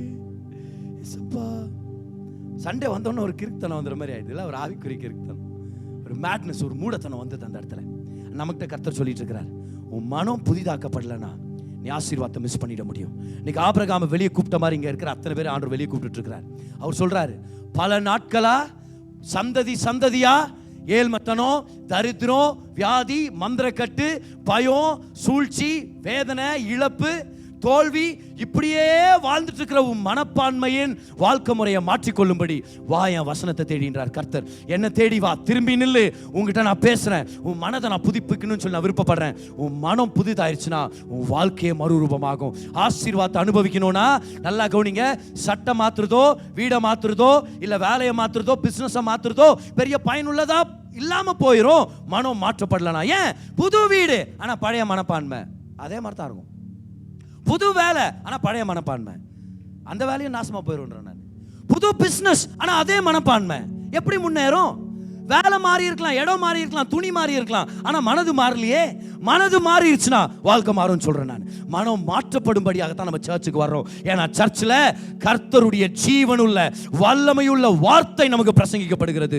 சுவிசேஷம் எங்க பிரசங்கிக்கப்படுதோ அங்கதான் சுத்திகரிப்பு நடக்கும், அங்கதான் வெளிப்பாடு கிடைக்கும், அங்கதான் கர்த்தர் மனதை புதிதாக்க முடியும். இன்னைக்கு கர்த்தர் நம்மளை பார்த்து சொல்லிட்டு இருக்கிறாரு, நீ ரட்சிக்கப்பட்டுட்ட, உன் பாவத்தை நான் கழுவிட்டேன், ஆனா இப்ப பிரச்சனை உன் மனதை நான் கழுவணும்னு ஆசைப்படுறேன், உன் திங்கிங்கை நான் வாஷ் பண்ணணும்னு சொல்லி விருப்பப்படுறேன். அப்பதான் நீ நல்லா இருக்க முடியும். எல்லாரும் வாங்க ஐசியா சாப்டர் 1 verse number 19 பாருங்க. ஐசியா சாப்டர் 1 verse number 19 பாருங்க. இந்த வசனத்தை பல வாரங்களுக்கு முன்னாடி நம்ம பார்த்தோம். கர்த்தர் நம்மளை பார்த்து சொல்றாரு, நீ மனம் பொருந்தி செவி கொடுத்தால். ஹல்லேலூயா. எத்தனை பேர் இந்த வசனம் ஞாபகம் இருக்குது? எப்படி பிரதர் நான் நல்லா இருப்பேன், எப்படி பிரதர் நான் ஆசீர்வாதமா வாழ முடியும்? கர்த்தர் சொல்றாரு, உன் வாழ்க்கையை நான் மாத்திட்டேன் சிலுவையின் மூலமா, ஆனா பிரச்சனை உன் மைண்ட்ல தான் இருக்குது. இன்னும் நீ தோத்து போனவ மாதிரியே நினைக்கிற, குறைபாடு உள்ளவ மாதிரியே நினைக்கிற, ஒன்னு இல்லாதவன் சொல்லி பேசுற, அப்படியே பாட்டுங்களெல்லாம் வேற பாடுற. கர்த்தர் சொல்றாரு, அதெல்லாம் நிப்பாட்டு. நீ மனம் பொருந்தினா அர்த்தம் செட் பண்ணிக்கோ, உன் மைண்ட் எனக்கு ஏற்ற மாதிரி செட் பண்ணிக்க திருப்புன்றாரு. நீ மனம் பொருந்தி செவி கொடுத்தால். எல்லாரும் சொல்லுங்க செவி கொடுத்தால். சத்தமா உங்க காது மேல கை வச்சு சொல்லுங்க பார்க்கலாம். செவி கொடுத்தால். செவி கொடுத்தால்னா என்ன அர்த்தம்? அவர் ஏதோ டீச் பண்ண போறாருன்னு அர்த்தம். அவருடைய டீச்சிங் நீ செவி கொடுத்தால் தேசத்தின் ஒரிஜினல்ல சிறந்ததைன்னு வரணும். தேசத்தின் சிறந்ததை புசிப்பீர்கள். You will eat of the best of the land. The best of the land is yours. கர்த்தருடைய வார்த்தைக்கு செவி கொடுக்கும்போது அப்படி நடக்கும்னு சொல்றேன் நான். கர்த்தருடைய வார்த்தை நம்ம சுத்திகரிக்குது. உலகத்தில் எத்தனை நெகட்டிவ் நியூஸ் நம்ம கேள்விப்படுறோம், எவ்வளோ துக்க செய்திகள் நம்ம கேள்விப்படுறோம், நம்ம எவ்வளோ கெட்ட செய்திகள் நம்ம கேள்விப்படுறோம். நம்ம நல்ல செய்தி தபாலில் வந்தால் கொல்ல செய்தி கொரியரில் வருதுன்றாங்க. ஏன்னா அவ்வளோ பெருசாக வருது. ஐயோ என்ன இப்படியா, ஐயோ எப்படி இந்த உலகத்தில் வாழ்றதுன்னும் போது நல்லா கவனிங்க, நமக்கு இருக்கிற செக்யூரிட்டியே கர்த்தருடைய வார்த்தை. வார்த்தை நம்மளை சுத்திகரிக்குது, வார்த்தை நம்மளை வாஷ் பண்ணும். எப்போ அது உங்களுக்கு இந்த எண்ணம் வந்திருக்குதா? இதர் போன வாரம் என்ன பிரசங்கன்னு கேட்டீங்க, அதே எனக்கு ஞாபகம் வரல, வந்து வார்த்தை கேட்டு என்ன புதர் யூஸ் ஞாபகம் இருக்க மாட்டேங்குது. உங்களுக்கு என்ன வந்திருக்குதா? இல்லை, அந்த மாதிரி ஞாபகம் வர மாட்டேங்குது. அவ்வளோ அவன் நான் சர்ச்சுக்கு வர்றது யூஸ் இல்லையா? நல்லா கவனிங்க. ஒரு நாள் ஒரு விவசாயி அவருடைய பிள்ளை வந்து கேட்டானா, அப்பா நான் சர்ச்சுக்கு வர்றதில்லப்பா, நான் என்ன பிரசங்கம் பண்ணாலும் மறந்துடுறேன்ப்பா, நான் ஏன்ப்பா சர்ச்சுக்கு வரணும்? அப்போ அவங்க அப்பா சொன்னாரா, சரி அது சொல்கிறேன், இந்த கூடை எடுத்துக்க, பாஸ்கெட் எடுத்துக்க, போய் தண்ணி எடுத்துட்டு வா, இந்த காய்கறிங்களுக்கெல்லாம் நம்ம தண்ணி ஊற்றணுமா இருக்குதா, போய் எடுத்துட்டு வா அப்படின்னு ஆரம்ப. இவன் பாஸ்கெட்டில் யாராவது தண்ணி எடுத்துன்னு வருவாங்க, பாஸ்கெட்டை தூக்கி போடுறான், தண்ணியை ரொப்புறான் பாருங்க, பாஸ்கெட்டில் ரொப்பிட்டு எடுத்துட்டு வர்றான். 90% தண்ணி அங்கேயே சிந்திரிச்சு வர்ற வழியிலே வாட்டங்க அவ்வளோ இருக்குது பாஸ்கெட்டில். கொஞ்சோண்டு தண்ணியை மட்டும் ஊற்றிட்டு அப்பா முஞ்ச பார்த்தா அப்பா சொன்னார், போட திரும்பி போய் எடுத்துட்டு வாப்போ அப்படி. ஒரு 4 தடவை போயிட்டு வந்துட்ட பிறகு தான் அவன் கேட்டான், அப்பா நீங்கள் என்ன சொல்ல வர்றீங்க? அப்பா சொன்னாரா, நம்ம கூட அந்த பாஸ்கெட் மாதிரி தான்டா நிறையா ரிசீவ் பண்ணுறோம், மறந்துடுவோம், அதுக்குன்னு அது யூஸ்ஃபுல்லாக இல்லைன்னு நினைக்காத. நீ பாஸ்கெட்டை எடுத்துகிட்டு வரும்போது எவ்வளோ அழுக்காக இருந்துச்சு, இப்போ அந்த பாஸ்கெட்டை பாருன்னாராம். பாரு, பார்த்தா அவ்வளோ சுத்திகரிக்கப்பட்டிருந்துச்சான். கர்த்தருடைய வார்த்தை உங்களுக்கு ஏற்ற நேரத்தில் ஞாபகப்படுத்துறது ஆவியானுடைய பொறுப்பு. இப்போ உங்களால் நோட்ஸ் எடுக்க முடிஞ்சால் கண்டிப்பாக நோட்ஸ் எடுத்துங்கன்னு நான் ரொம்ப ஸ்ட்ராங்காக என்கரேஜ் பண்ணுவேன் உங்களை. ஆனால் தேவையான நேரத்தில் ஆவியானவர் உங்களுக்கு ஞாபகப்படுத்துவார். எத்தனையோ தடவை அப்படி யாருக்கும் பாரு, ஏதோ ஒரு சூழ்நிலையில் மாட்டிக்கிட்டு இருப்பீங்க, அன்னைக்கு பார்த்தா இன்னைக்கு நடக்கிற பிரசங்கம் அன்னைக்கு ஞாபகம் வரும் பாரு. பல தடவை அப்படி இருக்குதா இல்லையா? அன்னைக்கு இந்த டெஸ்டிமனி கேள்விப்பட்டேன், இந்த வார்த்தை கேள்விப்பட்டேன், கர்த்தர் என்ன வாழ வைக்க வல்லவராக இருக்கிறாருன்னு சொல்லி. அதனால் மறந்துட்டா பரவாயில்லன்ற நான். ஆவியானவர் ஞாபகப்படுத்துவார், ஆவியானவர் ஞாபகப்படுத்தும். மறந்துட்டா பரவாயில்ல, நீங்கள் வந்து தூங்கிடாதீங்க. கர்த்தர் தமக்கு பிரியமுள்ளவனுக்கு நித்திரை அளிக்கிறார், நான் தான் பிரியமுள்ளவன் அப்படின்னு சொல்லக்கூடாது. நல்லா எங்கள் பிரசங்கத்தை கேளுங்க. எப்படி இருந்தாலும் ஞாயிற்றுக்கிழமை போய் நல்லா தூங்க போகிறீங்க. நம்ம எல்லாரும் சண்டே மத்தியானம் தூக்கத்துக்கு ஈடாக இந்த உலகத்தில் வேறு எந்த ரெஸ்ட்டும் இல்லை. ஒரு சில பேருக்கு மட்டும் அந்த ப்ராக்டிஸ் இருக்க வாய்ப்பு இருக்குது, சரியா? ஆனால் உண்மையாக சொல்கிறேன் பாருங்க, கர்த்தருடைய வசனம் பயனுள்ளதாக இருக்குது. இல்லை ஞாபகம் இல்லை, நான் சொல்கிறேன் உங்களுக்கு. போன மாதம் 2ஆம் தேதி மத்தியானத்துக்கு என்ன சாப்பிட்டீங்க தெரியுமா? உங்களுக்கு ஞாபகம் தான் இல்லை, ஆனால் யூஸ்ஃபுல்லாக இருந்துச்சா? கண்டிப்பாக செமிச்சு நமக்கு தேவையான சத்தை அது கொடுத்துச்சு. அதே போல தான் கர்த்தருடைய வார்த்தை. இன்னைக்கு நல்லா என்ஜாய் பண்ணுங்கன்னு சொல்கிறேன். இன்னைக்கு நல்லா என்ஜாய் பண்ணுங்க, வார்த்தையை பெற்றுக்கொள்ளுங்க. எஸ், என் மனது புதிதாக்கப்படணும். இந்த உலகத்துக்கு ஒத்த வேஷம் தெரியாமல் நான் வார்த்தை கேட்டபடி நான் வாழணும். உலக சிந்தைகளை நான் ஒதுக்குறேன், வேதத்தின் சிந்தைகளை பெற்றுக்கொள்கிறேன். இன்னைக்கு நல்லா ரிசீவ் பண்ணுங்க. Let the word wash you, let the word wash you clean. நீங்கள் நல்லா இருக்க முடியும்னு ஆவியானவர் உங்களை வெளிப்படுத்தணும்னு சொல்கிறேன் நான். உலகமே ஒரு பக்கம் போய் விழுந்துட்டு இருக்கலாம், ஆனால் நீங்கள் அந்த பக்கம் போக தேவையில்லை. நீங்கள் செப்பரேட்டாக இருங்கன்னு சொல்கிறேன். நீங்கள் வித்தியாசமாக இருங்க. இந்த வார்த்தை சுத்திகரிக்கப்படும் போது சுகத்தை நீங்கள் பெற்றுக்கொள்வீங்க, ஆரோக்கியத்தை பெற்றுக்கொள்வீங்க, பலனை பெற்றுக்கொள்வீங்க. போன மாதம் நம்மளுடைய சர்ச்சில் நம்மளுடைய ஜூம் மீட்டிங்கில் கலந்துக்கிட்ட ஒரு சில பேர் இந்த வாரம் டெஸ்ட் பண்ணி கொடுத்துருந்தாங்க பாருங்கள். ஒவ்வொரு மாதமும் கடைசி வெள்ளிக்கிழமை good news prayer group host பண்ற இந்த அருமையான ஜூம் மீட்டிங்ல நான் ப்ரீச் பண்றேன். நம்மளுடைய சர்ச் தான் ஊழியம் செய்றாங்க. அருமையா இருக்கும். நீங்க எல்லாருமே கலந்துக்கலாம். ஒவ்வொரு மாசமும் கடைசி வெள்ளிக்கிழமை சாயங்காலத்தில் உங்களுக்கு அந்த லிங்க் நான் அனுப்பி வைப்பேன். மே மாதம் நடந்த கூட்டத்தை பற்றி இந்த மாதம் டெஸ்டிமனி சொல்கிறாங்க பாருங்க. அருமையான சகோதரி இந்த டெஸ்டிமனியை எனக்கு அனுப்பியிருக்கிறாங்க. டெஸ்டிமனியோடைய தாள் அங்கே இருக்குது. ஆனால் லாஸ்ட் சர்வீஸில் சொன்னது உங்களுக்கு நான் சொல்கிறேன், நல்லா கவனிங்க. இந்த சகோதரி சென்னையிலேருந்து எழுதியிருக்கிறாங்க பாருங்க. அவங்க பேர் மிஸ்ஸஸ் புனிதா. அவங்க சொல்கிறாங்க, காலேஜ் நாட்கள்ல இருந்தே அவங்களுக்கு பயங்கரமான கால் வலி இருந்துச்சு, முக்கியமாக குதிகாலம் அந்த பாதமும். இந்த வலி எவ்வளோ அதிகமாக இருக்கும்னா 2 மணி நேரத்துக்கு மேலே நின்றுட்டா அவங்க ரெஸ்ட் எடுக்கணுமா இருக்குது. அதே போல் சேரில் உட்கார்ந்துருந்தா கூட அவங்க கொஞ்ச நேரம் போய் ரெஸ்ட் எடுக்கணுமா இருக்குமா பாருங்க. ஏன்னா வலி அந்த அளவுக்கு இருக்குமா. இது பல தடவை அவங்க விசுவாசிச்சிருக்கிறாங்க, கம்யூனியன் எடுத்துருக்கிறாங்க, கண்டினியூவாக விசுவாசிச்சுட்டு இருக்கிறாங்க. அது நல்லது தான், அப்படி தான் நம்ம செய்யணும். ஸோ இந்த வலி தாங்க முடியாத அளவுக்கு போயிருமா. ஒரு சில தடவை அந்த நாளே அந்த வலி இருக்குதா இல்லையான்றதை வச்சே அவங்க பிளான் பண்ணுமா போயிருமா பாருங்க. அந்த என்டையர் டே அப்படி தான் பிளான் பண்ணுமா இருந்துச்சா. ஆனால் லாஸ்ட் மந்த் அந்த ஜூம் மீட்டிங்கில் கலந்துக்கும் போது, மீட்டிங்குடைய முடிவில் நான் பிரசங்கிக்கும் போது, மீட்டிங் முடிவில் நான் ப்ரேயர் பண்ணும்போது கர்த்தர் ஆவியானவர் மூலமாக நான் சொல்கிறேன் பாருங்க. கர்த்தர் அநேகருடைய பாதத்தில் இருக்கிற வலியை சுகமாக்கிட்டு இருக்கிறார். அது மட்டும் இல்லை, குடையிற மாதிரி இருக்கிற அந்த ஃபீலிங்கை கர்த்தர் எடுத்து போட்டுட்டு இருக்கிறார். கர்த்தர் உங்கள் கால் வலியை சுகமாக்கிட்டு இருக்கிறாருன்னு சொல்கிறேன். நான் நிறைய சொல்ல வெரிகோஸ் வெயின்ஸ் அந்த விஷயங்களை கர்த்தர் சுகமாக்கிட்டு இருக்கிற ஆவியானவர் கொடுக்குற வார்த்தைகளை நான் சொல்லிட்டு இருக்கிறேன். அப்புறம் இன்னொரு விஷயம், spinal cord issues are being healed in Jesus name. இந்த மாதம் மீட்டிங்கில் அவங்க சொல்கிறாங்க, போன மாதம் நீங்கள் சொன்னீங்க கால் வலியிலேருந்து கர்த்தர் சுகமாக்கிட்டு இருக்கிறார், நான் எனக்காக பெற்றுக்கொண்டேன், எனக்காக நான் ரிசீவ் பண்ணேன். அவங்க சொல்கிறாங்க, இப்போ 1 மாதம் ஆயிடுச்சு. அன்னைக்கு மீட்டிங் முடிஞ்ச பிறகு எந்திரிச்சு நின்று செக் பண்ணும்போது இல்லாமல் போயிடுச்சு அந்த கால் வலி. இன்ன வரைக்கும் நான் சுகமாக இருக்கிறேன். கர்த்தர் எனக்கு சுகத்தை கொடுத்துருக்கிறார். எப்படி நடந்துச்சு? வார்த்தையின் பிரசங்கத்தை கேட்க கேட்க கேட்க வார்த்தை சுத்திகரிக்குது, சுகத்தை பட்டுன்னு ரிசீவ் பண்ணிக்க முடியுது. ஏன்னா வார்த்தையில் ஏற்கனவே சுத்திகரிக்கப்பட்டிருக்கிறோமே நம்ம. we are being prepared. இன்னொரு அருமையான சகோதரி அவங்க சொல்றாங்க, நீங்க வெரிகோஸ் பெயின்ஸ் பத்தி நீங்க சொன்னீங்க, எனக்கு அந்த வலி இருந்தது. ஆனா ஜெபம் பண்ணிட்ட பிறகு 1 மாதம் அவங்க சொல்றாங்க, கனடால இந்த 1 மாதம் வெயில் அதிகமா இருந்தது. வெரிகோஸ் பெயின்ஸ் உடைய அந்த பெயின் எப்பவுமே அதிகமாகும், அப்படி ஆச்சுன்னா உஷ்ணம் அதிகமாகும் போது. ஆனா இந்த 1 மாதமும் எனக்கு அந்த வலியே இல்லை, கர்த்தர் என்ன சுகமாக்கிட்டார் அப்படின்றத உணர்றேன் அப்படின்னு சொல்றாங்க. அவங்க எவ்வளவு நல்ல தேவன் பாருங்க. கம் ஆன், இதெல்லாம் எதுக்கான சாட்சின்றீங்க? வார்த்தையின் வல்லமையின் சாட்சி. மனம் புதிதாக்கப்படுது. எதனால? மனம் பொருந்தி செவி கொடுத்தால் தேசத்தின் சிறந்ததை நீங்கள் புசிப்பீர்கள். அப்படின்னா கர்த்தரின் வார்த்தை நம்மை புதுப்பிக்கிறது. The word of God renews our mind, it renews our thoughts. இன்னைக்கு ஆண்டவர் நம்ம அத்தனை பேரையும் பார்த்து சொல்லிட்டு இருக்கிறாரு, இந்த உலகத்துல தான் நீ வாழ்ந்துட்டு இருக்கிற, ஆனா இந்த உலகத்துக்கு ஒத்த வேஷம் நீ தரிக்க வேண்டாம். உலகத்தை போலவே யோசிக்கிறத அவாய்ட் பண்ணு. என் வார்த்தை கேட்டபடி யோசிக்க கத்துக்க, வித்தியாசமா இருக்க கத்துக்க. உனக்காக நான் பெரிய காரியங்களை நான் செய்கிறேன். நியூசிலாண்டில் ஒரு குறிப்பிட்ட பகுதியில் பல வருஷங்களுக்கு முன்பதாக, நல்லா கவனிங்க, இருந்ததே 40 லட்சம் ஜனங்க தான். ஆனால் அவங்கள்ட்ட இருந்த ஆடுகள் 7 கோடி ஆடுகள் இருந்துச்சாம் பாருங்க. 7 million sheep, 70 million sheep, but only 4 million people. ஒரு நாள் மலை மேலே இந்த ஆடுகள் புல் மேய்ஞ்சிட்டு இருக்கிற நேரத்தில் எதிர்பாராத விதமாக சடார்னு இடியும் மின்னலும் வந்ததுனால ஒரு சில ஆடுகள் மட்டும் பயந்து ஒரு குறிப்பிட்ட திசையில் ஓட ஆரம்பிச்சான். ஆடுகளுடைய விஷயம் என்னன்னா, கொஞ்சம் ஆடுங்க ஓடிச்சுன்னா எல்லாம் அதை ஃபாலோ பண்ணி போயிடும். ஆயிரக்கணக்கான ஆடுகள் அந்த மலையிலிருந்து அப்படியே ஓடி போய் அந்த உச்சியில வந்து விழுந்து செத்து போச்சான் பாருங்க. ஆயிரக்கணக்கான ஆடுகள் செத்து போச்சு. ஆனா ஒரே ஒரு ஆடு தப்பிச்சா. என்னன்னு பார்த்தா அந்த ஆடு திரும்பி நின்றுச்சான். இதுங்கெல்லாம் ஓடுறது அது பார்க்கல, திரும்பி நின்றுச்சான் பாரு. அந்த ஒரு ஆடு தப்பிக்கப்படுது. நான் சொல்றேன், கர்த்தர் நம்மளை பார்த்து சொல்றாரு, நீ என்னுடைய மந்தையை சேர்ந்த ஆடு. வேற ஆடுங்க மேன் போய் சாவர இடத்துக்கு நீ போயிடாத. உன் தலையை திருப்பு, உன் எண்ணத்தை திருப்பு, உன்னுடைய நோக்கத்தின் திசையை திருப்பு. நீ வார்த்தையை பார்த்து வாழு, என்னை பார்த்து வாழு. உன்னை வாழ வைக்க நான் வல்லவராக இருக்கிறேன். ஐயோ பிரச்சனை வருது, 4 பேர், ஐயோ 40,000 பேருக்கு வாழலாம் போயிடுச்சா. கர்த்தர் சொல்றார், உன் கையின் பிரயாசத்தை ஆசீர்வதிச்சு உயர்த்த நான் வல்லவராக இருக்கிறேன். ஐயோ வியாதி வருது, இன்னொரு புது வைரஸ் வந்துச்சு, இப்படி ஆயிருமா அப்படி ஆயிருமா. நீங்க சொல்லணும், என்னையும் என் குடும்பத்தையும் கர்த்தர் பாதுகாக்க வல்லவராக இருக்கிறார். உலகம் மார்க்கெட் சரிந்து போகுது, நம்ம சொல்றோம் பரலோகத்து மார்க்கெட் சரிஞ்சு போல கர்த்தர் என்ன உயர்த்த வல்லவராக இருக்கிறார். எல்லாரும் சொல்லுங்க, நான் வேற மாதிரி ஆடுன்னு சொல்லுங்க பார்க்கலாம். சத்தமா சொல்லுங்க, நான் வேற மாதிரி ஆடுன்னே சொல்லுங்க. ஏன்னா உலக பொய்களுக்கு தலையாட்டின்னு போய் செத்து போற ஆடு இல்லை நம்ம எல்லாரும். வித்தியாசமானவர்கள், வித்தியாசத்தை ஏற்படுத்துறவர்கள். கை உயர்த்துங்க.